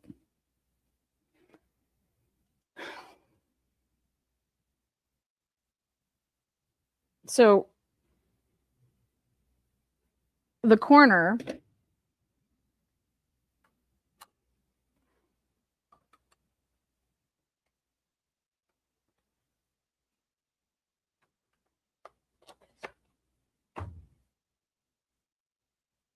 All right. It's August 27th now, 10 a.m.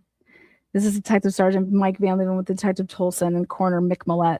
We're here at the Boundary County Sheriff's Annex talking about the Brian Drake homicide. So a few things. Have you thought any more? Has anything else come up since the last time we talked? No. Have you had any weird interactions with Dan Moore about anything that's made you have any moments of pause or anything? No. So they hadn't talked since May. So you're still firmly in the camp that he has nothing to do with this. Yeah. He's about to threaten him with a co-conspirator to murder. Mike Van Leeuwen is like, yeah, okay. He's like, I mean, he was at the house. Yeah, he left, came back a little bit later. He got some Imodium from me. Was there anybody else at the house that night? No. That can vouch for that. It was just the two of you, he says. Yeah, his wife was in Coeur d'Alene, I think. Okay. I'm not sure. Now, remember, this is August 27th. Was your daughter there? Nope. Just the two of you. Yep.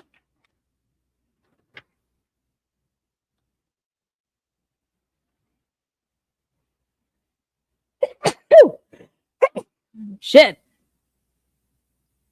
When he left the second time, I called Mac, and we'd been listening to the pager, and they were, it came out over the pager earlier that shot had been fired, that they were looking for somebody and searching the area. And after that, and after he left, I don't know, probably 8:30 or so, I called Mac up and said, by the way, is there anything going on that I'm going to get involved in tonight? Sergeant Van Leeuwen says, mm-hmm. And he said yes, and I drove over. So did he leave your house at all? He left the house for, I don't know, 20 minutes or so. Was that before or after the call? My memory is it was after we'd been listening to the pager. So my memory is that it was after the incident occurred. Okay. And he left your house by himself? Yep. All right. He actually walked down to his office. Said that he hadn't been feeling well. That's why he left.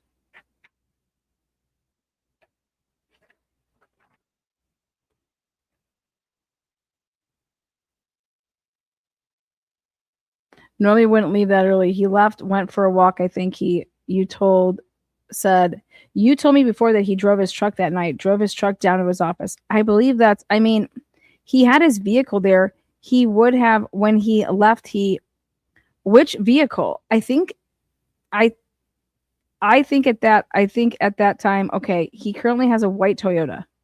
Mm-hmm. Previous to that, he had a kind of a tan, but a grayish tan Toyota. Mm-hmm. I don't remember when he bought which vehicle. He also Dan's routinely drives a white, I think it's a Toyota car.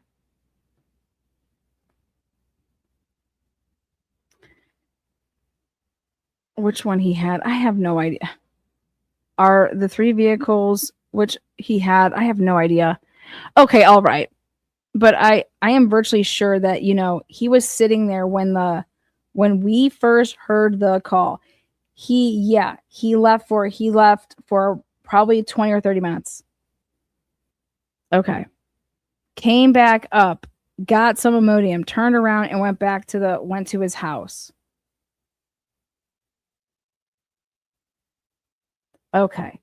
Let's take a little break. I'm going to go pause this at 10:15.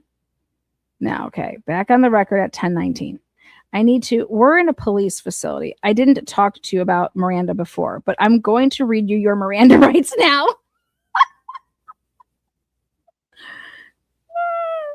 I'm going to read you your Miranda rights. You got it, Coroner? But I'm going to read you your Miranda rights now so you understand your rights. Before you're asked any questions, you must understand your rights. You have the right to remain silent. However, anything that you do say... Shit. Oh boy, why are you reading him his Miranda rights? Detective Van Leeuwen. They're about to charge him with conspiracy to commit murder. conspiracy after the fact. You have the right to talk to a lawyer for advice before you're asked any questions and have him with you during questioning. You have the right to the advice and presence of a lawyer, even if you can't afford all this shit, right? If you wish to answer questions, blah, blah, blah. Do you understand your rights? Yep. Okay, so I thought about the best way to have this conversation with you for a while. And here it is.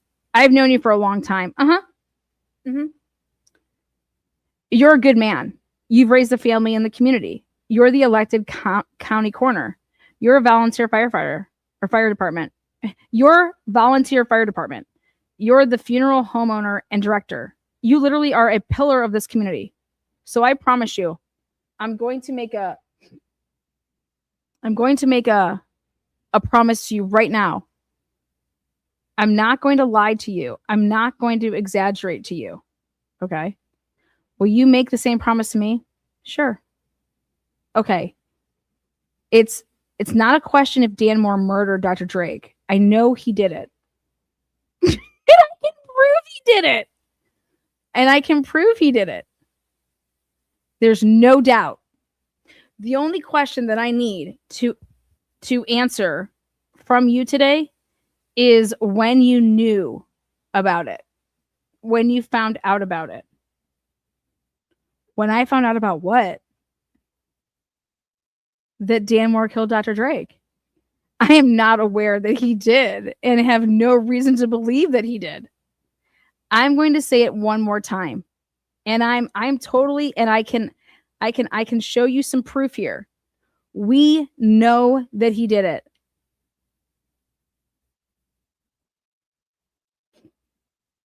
We know that he did it. Mm-hmm.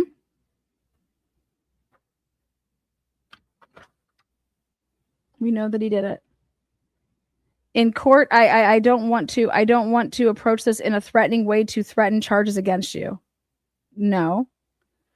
We could arrest you today on some charges, and I really don't have any intentions of doing that, but I have not said anything that I don't believe to be true. He was at my house that night. Mm-hmm. Time frame. I can't tell you what time frame he was there. Mm-hmm. I know that you can ask Mac when I called him. That's when I became aware of the shooting. We talked the homicide. We talked to you several times about this. Mm-hmm. This is amazing, right? You guys, we talked to you several times about this. Where are these interviews? Mm-hmm. The quotes. And I can show you the transcripts that you said you were absolutely positive about the times. You said, I know I'm giving him the perfect alibi, but he was with me. I said to you on the phone, which is also recorded, I said, Mick, if you're not sure about the times, tell me now. No harm, no foul. And you said, no, I'm absolutely certain that I'm so certain I want you to know I'm willing to take a polygraph. That's not how that went down. Van Leuven offered the polygraph. Mick Millett said, and I will take a polygraph. I believe that he was there with me when I first heard the shooting. I mean, we're talking about something even when we talk, that I don't have, hang on. Any reason to believe, listen to me. He's your best friend. You guys hang out every day. It's inconceivable that you're not aware of this. Oh, aware of what? Aware of what? Hoppy Master. Isn't this crazy? Thank you so much, Hoppy Master. You rock. This is crazy. This is crazier. From your body language from the last time we talked at City Hall, after we talked about the Google geofence warrant, you became very, very nervous. The fuck he was. No, he wasn't. And that wasn't at City Hall. When did you guys do that, Van Leuven Poovy? Where's that at? He says, I'm not nervous about talking to you. I don't believe I've made any statements to you that aren't correct to my knowledge. I can't. The statements. My the statements. My memory of this is that when I first heard it on the pager, right, that Dan was there when we were listening to the pager.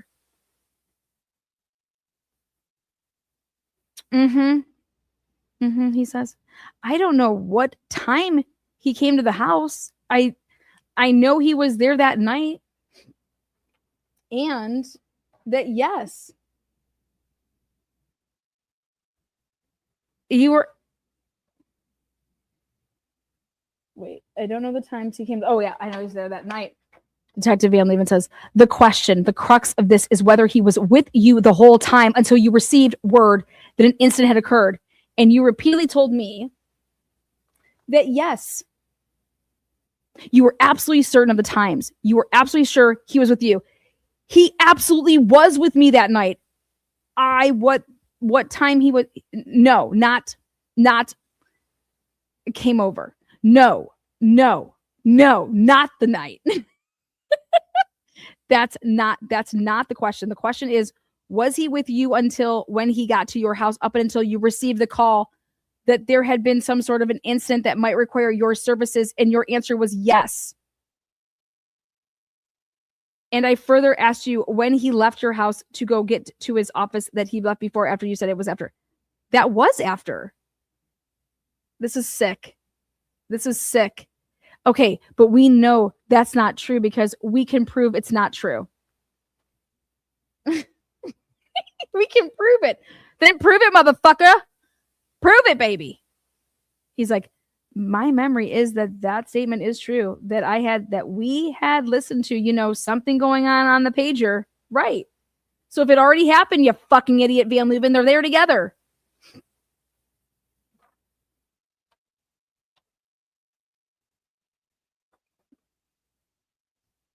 He's like, and that he left the house and he came back to the house. Okay. Has he had a conversation with you since about shooting Dr. Drake? No. This has not come up in conversation. Hang on, listen to me. This is important. Because when faced with what he's faced with, Dan Moore is going to want to cooperate to get the best deal he can. And part of that means he's going to tell us everything that he knows. That's fine. So is he going to tell us that he had a conversation with you, that you were aware this had happened? Because Mick, think about this. You've got everything to lose and nothing to gain here. That's fine. Is it fine? It is fine. I have not had a conversation with Dan. The only conversation I had is when he was interviewed. Obviously, he was paranoid about being interviewed and being asked if he killed him. He has never made a statement to me that he did shoot. All right. Detective Tolson gets in. All right. Let's ask it another way. Do you suspect he did? No, I don't. I honestly don't. Mick, honestly, I'm dumbfounded by your answers because I'm not lying to you. I can prove he did this to a jury independently. Prove it, Van Leeuwen, baby. I want to be there. I said to arrest this motherfucker again, arrest Dan Moore, and I want to see you prove this in a fucking courtroom. I can prove this independently. No, you can't. In fact, a little washed up fucking cyber sleuth blew you out of the water, right? Okay, I know he did it. There's no question he did it. That's fine. If I had knowledge that if he had commented to me that he had shot somebody, I would have come to the police. I have not had, other than I think the first interview you had with me, he basically said that you guys asked him if he'd shot Drake, and he was amazed that that question even came up. I haven't talked to him about this issue. And that he left the house and he came back to the house. Okay, has he had a conversation with you since about shooting? No. Oh, wait. Oops, sorry. It goes to this page. Other than positively that conversation, I don't remember other conversations I've had. He's never made a comment. Turn that thing off. Turn your pager on and turn your phone off. Yeah, I can't turn the phone off. Okay, that's fine. My office, but he's never made any comment about being involved. Or like I said, to my knowledge, he has one. His son has some guns. His son has, I know, a shotgun. I think he's got a rifle. I know. He just starts saying all this stuff. Whatever. I'm comfortable with the statements that I've made. I mean, I'm absolutely sure he was at my house that night. So I can't tell you. I can't tell you that he's. I can tell you if he came. Mick. He says Mick. Stop. Stop. Stop. Listen, I'd hoped that you were going to say was either, yeah, I know he did it and he's my best friend and I just couldn't bring myself to turn him in. But yeah, I know. Mick's like, yeah. And he did it, but now that you know what's happening, I'm going to cooperate however I can with you because we're going to look at, you're looking at serious charges down the road. He just told Mick that he's looking at serious charges down the road. You're looking at serious charges down the road if it turns out that you had knowledge of this and that you didn't tell us.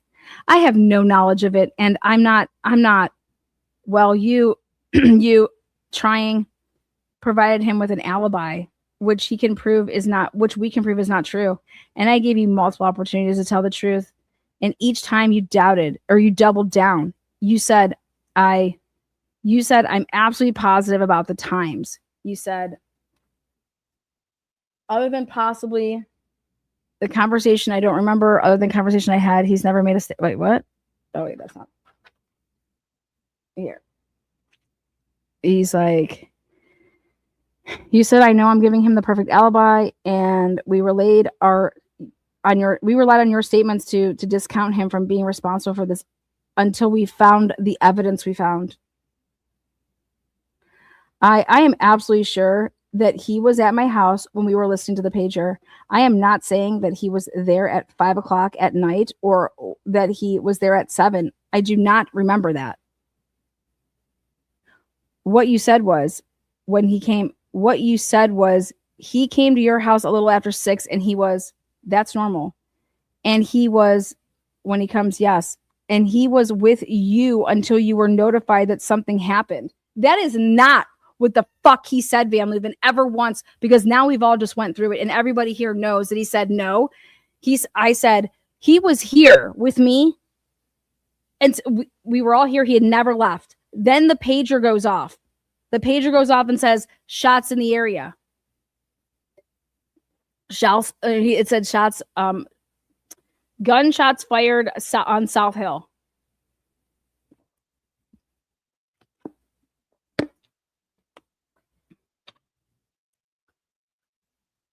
And he said you're with him until you were notified that something happened, which means he couldn't have done it, which means he was with you the whole time. And right? That's my memory. Okay. He normally comes over when his wife is not home. He normally comes over after work. It's normally after 6. And he got to your house at 6:02. He got to your house at 6:02. He left your house. 6:02 based on what, says Mick? 6:02 based on what? 6:02 p.m. based on video cameras that you have not yet authenticated. But whatever. Okay, 6:02. He's like, okay. He left your house at 7:13 p.m. The murder is at 7:26. He got back to your house at 7:29. He then left your house at 7:35. About 6 minutes later, drove home, conspicuously avoiding the crime scene. He wasn't with you. And this is when I realized, I was like, yes, he was. But this should tell you that you're going off of the murder is at 7:26. No, it's not. See that right there? The murder is at 7:26. No, it's not. And Isaac Funderburg puts it way earlier, and so does Stephen Hartman.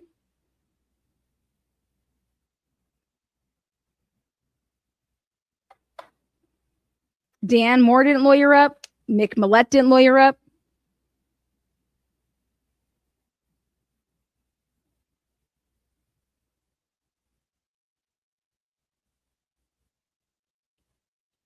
This is how they're treating a coroner. He was out.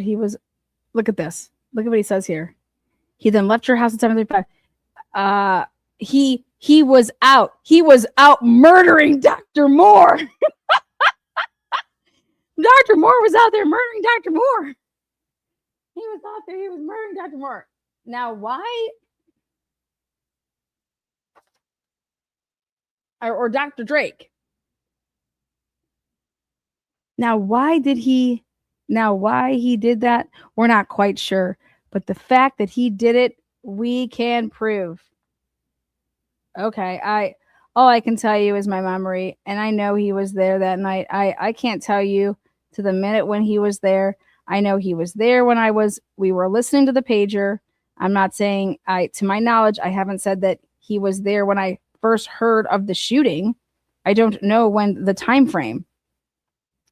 You said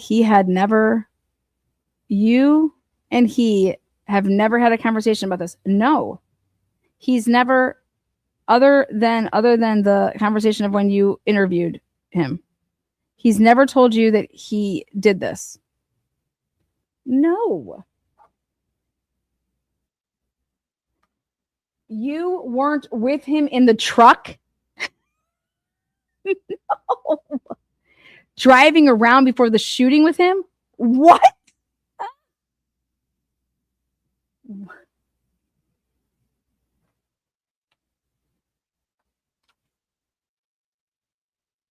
Yep. Detective said, no. No knowledge since no communication between the two of you. No. Yep. Nothing about this. No. Okay. And you're telling me the truth right now. Yes. Okay. Are you still willing to take a polygraph? Yes. He passed. Dan Moore's alibi witness, the coroner, passed. Okay. We're going to go ahead and do that. I have a polygrapher here. You should know that we're going to be bringing in Dr. Moore and having a conversation with him. And then also that we're going to be executing a number of search warrants today. We're going to be executing search warrants at his house on Mountain View. His house is that in what? He's like, what? His chiropractic office, your funeral home, your house, and his truck, and all of your vehicles, Okay. So we're going to try to do that as respectfully and quietly as we can. But that is something that's going to be happen. That's fine. Today. Okay. You're sure you want to stick with what you're saying? Yeah. It's inconceivable to me that you're not aware of this. Mick says, let's do the polygraph. Look at the Mick's like, let's do the polygraph after. Okay. I am not trying to hide anything. Have a seat for me. Oh, okay. I'm going to stop this tape. This tape is stopped at 10:34 by my watch. Whereupon a recess was taken. Okay, back on the record. It's 1:44 p.m. Look at that. 10:34. Kept in there for 3 hours. Just sitting in a room for 3 hours by himself? I have no idea. Detective Sergeant Manley, Detective Tolson, and Coroner Mick Millett are here again talking about he's like Coroner Mick Moore. He's like, it's Millett. He's like, Drake, I'm like, Millett. Okay, so I promise you I'd tell you the truth. And I'm telling you the truth. And I haven't exaggerated or lied about anything. Yeah, you have. The truth is that you passed your polygraph.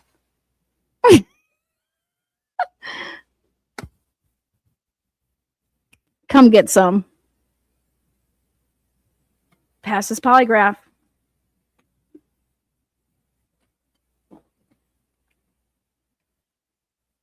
He's like, mm-hmm.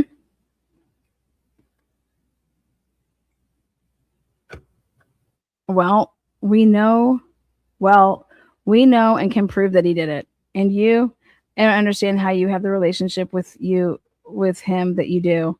The fact that he was at your house when this happened for an hour and a half, left your house under the false premises of being sick, didn't go into his office at all. He cased the joint 2 or 3 times right outside the office window, and then on foot parked at his office.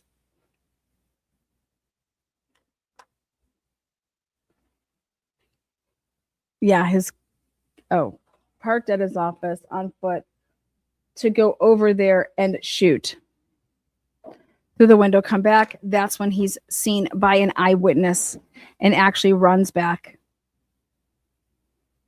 Fucking asshole. No, it's not. That's when he's seen by an eyewitness and he actually runs back. On video, you can see the figure running back, and then you can see his lights, and he gets back in his truck and drives back to your house. Stays at your house for like 5 or 6 minutes. I can't answer that. And then he drives home, and instead of driving directly home, he actually turns north, drives up the big circle around to avoid driving past where the shooting scene is to get back to his house. No, he couldn't go that way because the police had it already blocked off. How could the police have it already blocked off? We know how long it took them to be searching for them, if that search wasn't a lot sooner.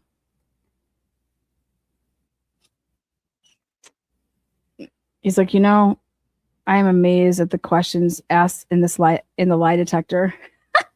He says, I am amazed at the questions asked in the lie detector. Mm-hmm. I would have thought that they would have been more expansive to see if I'm lying in the statements I've made and things. He's like, it can really only do one thing at a time. It can do, one question well.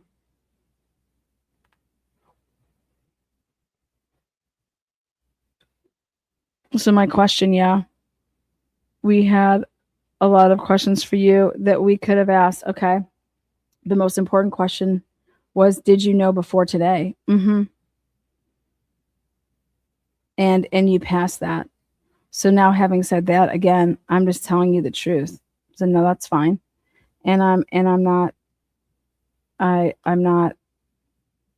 meaning this to be threatening, because no, it's not threatening. It's just the truth. Who needs to say that? The truth is that because you're the county coroner, this prosecution of this case moved to Kootenai County. This prosecution of this case moved to Kootenai County. There's no prosecution of any case. It wasn't moved to Kootenai County. This is all a lie right here. Why do you think Jennifer Drake in 2026 was begging, not the Kootenai County coroner or the Kootenai County prosecutor? She was begging Andra K. Plude to give it to the Attorney General's office. So you see this right here? A lie. And Barry McHugh, the prosecutor in Kootenai County, is the one that took the case.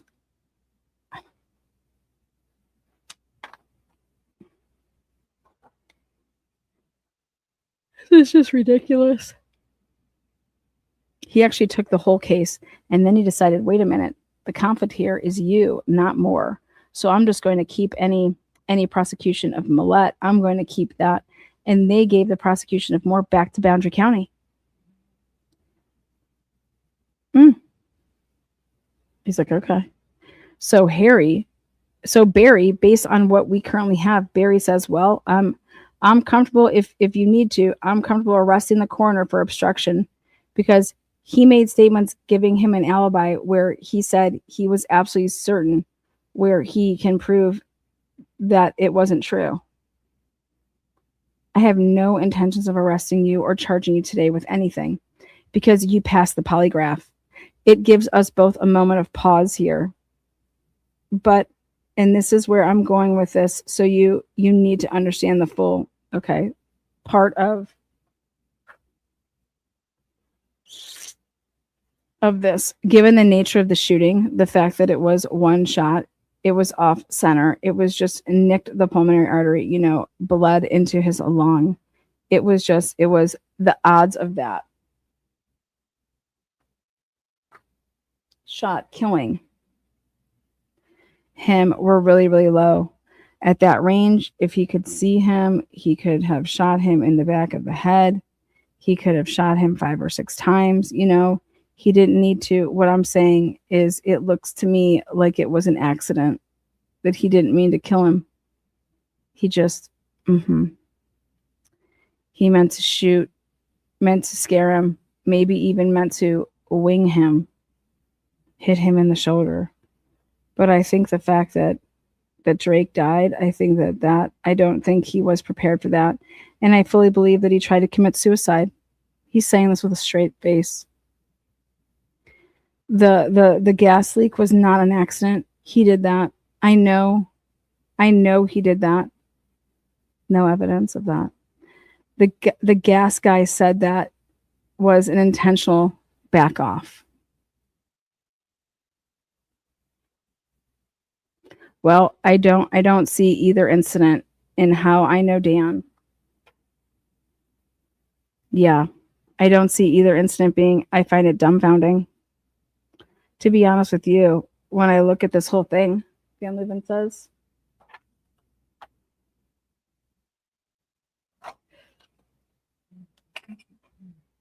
when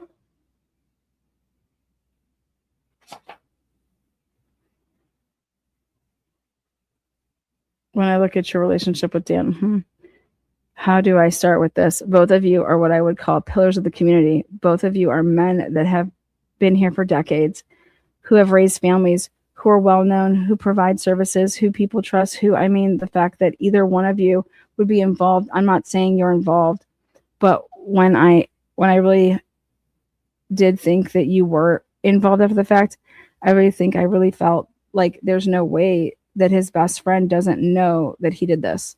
There's no way that he can go out, he can leave his best friend's house after an hour, go out, case the place, drive right by the window, stop right by the window. It's all on video. Go back to go in this, and then drive back to this friend's house for 5 minutes and his friend not know. And especially after the suicide attempt, we were talking. I'm like, there's no way after that. You're a smart guy.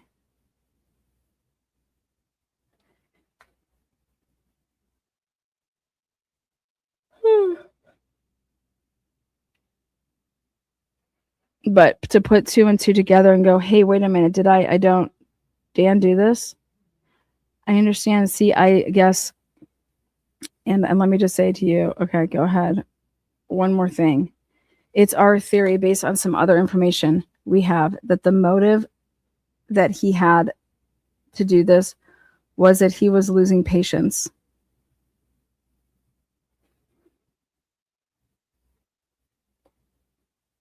We found about 30 plus patient files of Drake that used to be Moore's patients. We found, yep. No, Jennifer Drake found. Jennifer Drake put that together.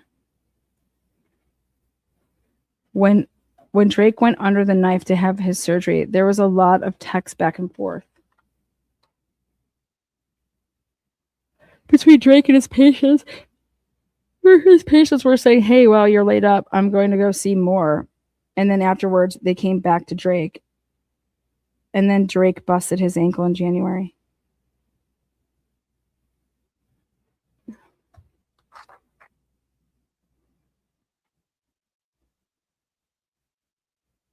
This is nuts. And he was out of commission for another couple weeks. That the week he was shot, that was his first week back in town. No, it wasn't.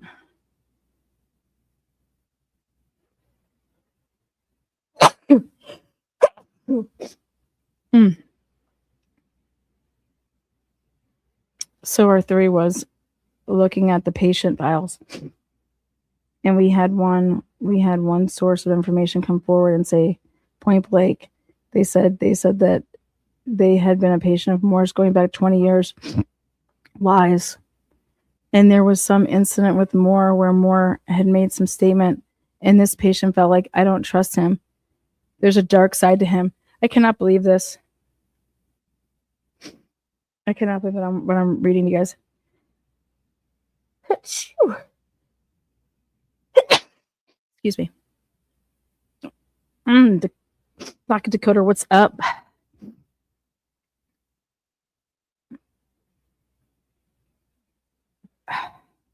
And then she started seeing Drake, and Drake said he came in really dejected and upset one time months before the shooting, and was asked, what's wrong? This is crazy. These are like years apart. What's wrong? And Drake said something to the effect of either he doesn't want me up here or they don't want me up here. And this person instantly thought he was talking about Moore. And when asked why, they said, well, it was pretty obvious that Moore was losing a lot of patients to Drake. Get the fuck out of here. He's like, sure. And they said, when I heard that Drake had been shot and killed, the first thought was, well, Moore, you got this woman. This woman would never say this on the stand. You got what Holderman. This is what they're saying that you said. Holderman's got to be spinning. I mean, I wonder if she's still alive. And so that was the one person that came forward sort of unsolicited and gave us that information. She wasn't unsolicited. How was that conversation with Jen? And so that, coupled with the fairly obvious apparent suicide, to us made us go back and look. And so at the time we had interviewed you, we hadn't really spent a lot of time with security footage. Well, since then, we've analyzed security camera footage from about 18 businesses, and we use security camera footage to establish his movements. And it's really obvious. We can show exactly what time he drove where he parked, and you can link one video to the next so you can validate that this is all the same vehicle that's doing this. You can on 3 of the videos right before and right after the homicide occurs, you can see the figure moving from his office to that office. You can see it moving and running back. You can see the lights on his truck flash to unlock, and then he drives back.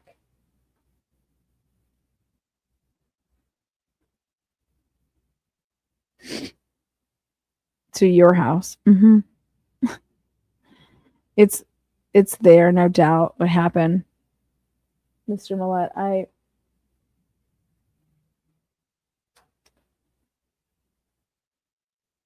No doubt. I just find it, coming in here today and what you're telling me, I find it dumbfounding. I don't remember Dan ever talking to me about Drake. He's commented there's too many damn chiropractors in town. And you know what? There is too many damn chiropractors.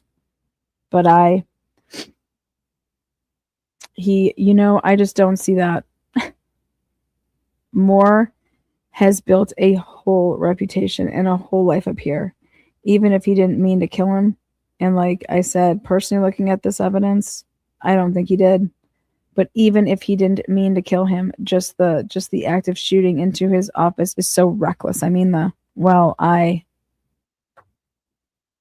chances that they were going to, if he did that, I don't disagree with you. Why do you risk everything? I have no idea. We thought maybe there was some other motive. We thought maybe that maybe Drake was having an affair with Moore's wife or Moore's daughter or something. There was some other reason to it. I get him spun up, because if he did this over patients, that seems silly to me.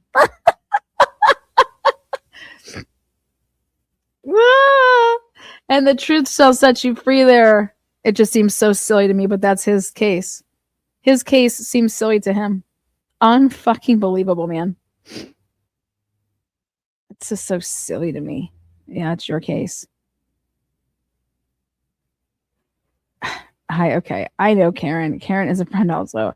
I went through a divorce almost 5 years ago. They've been very supportive. I never would expect Karen to have an affair.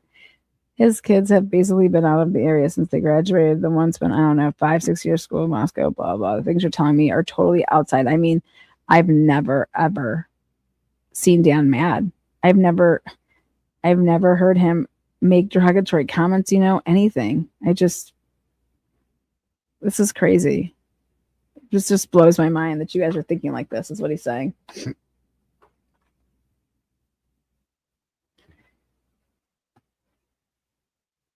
Okay, well, let me tell you some other stuff that has me concerned.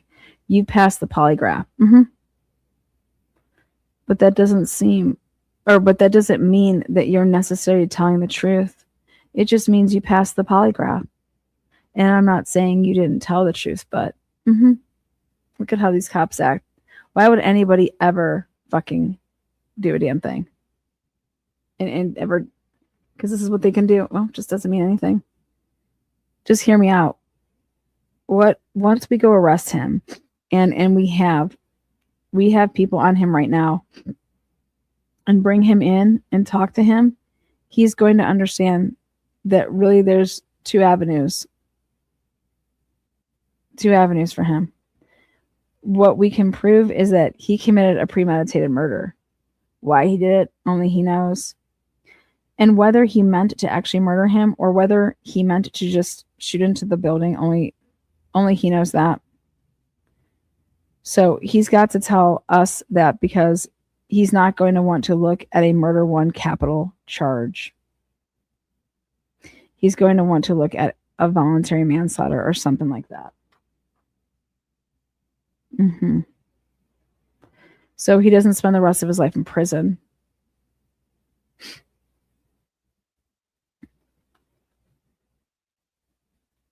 True.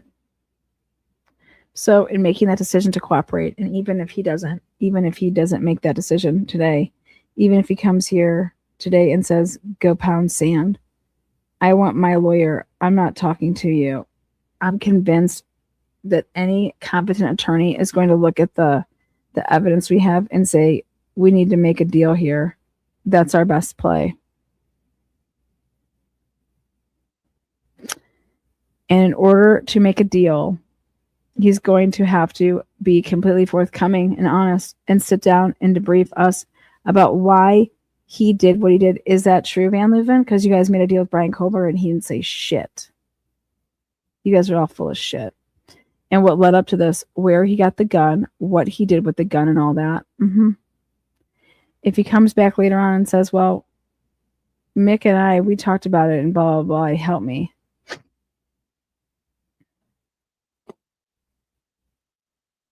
Past polygraph, this is all shit. We'll catch you guys in the next one. Peace out.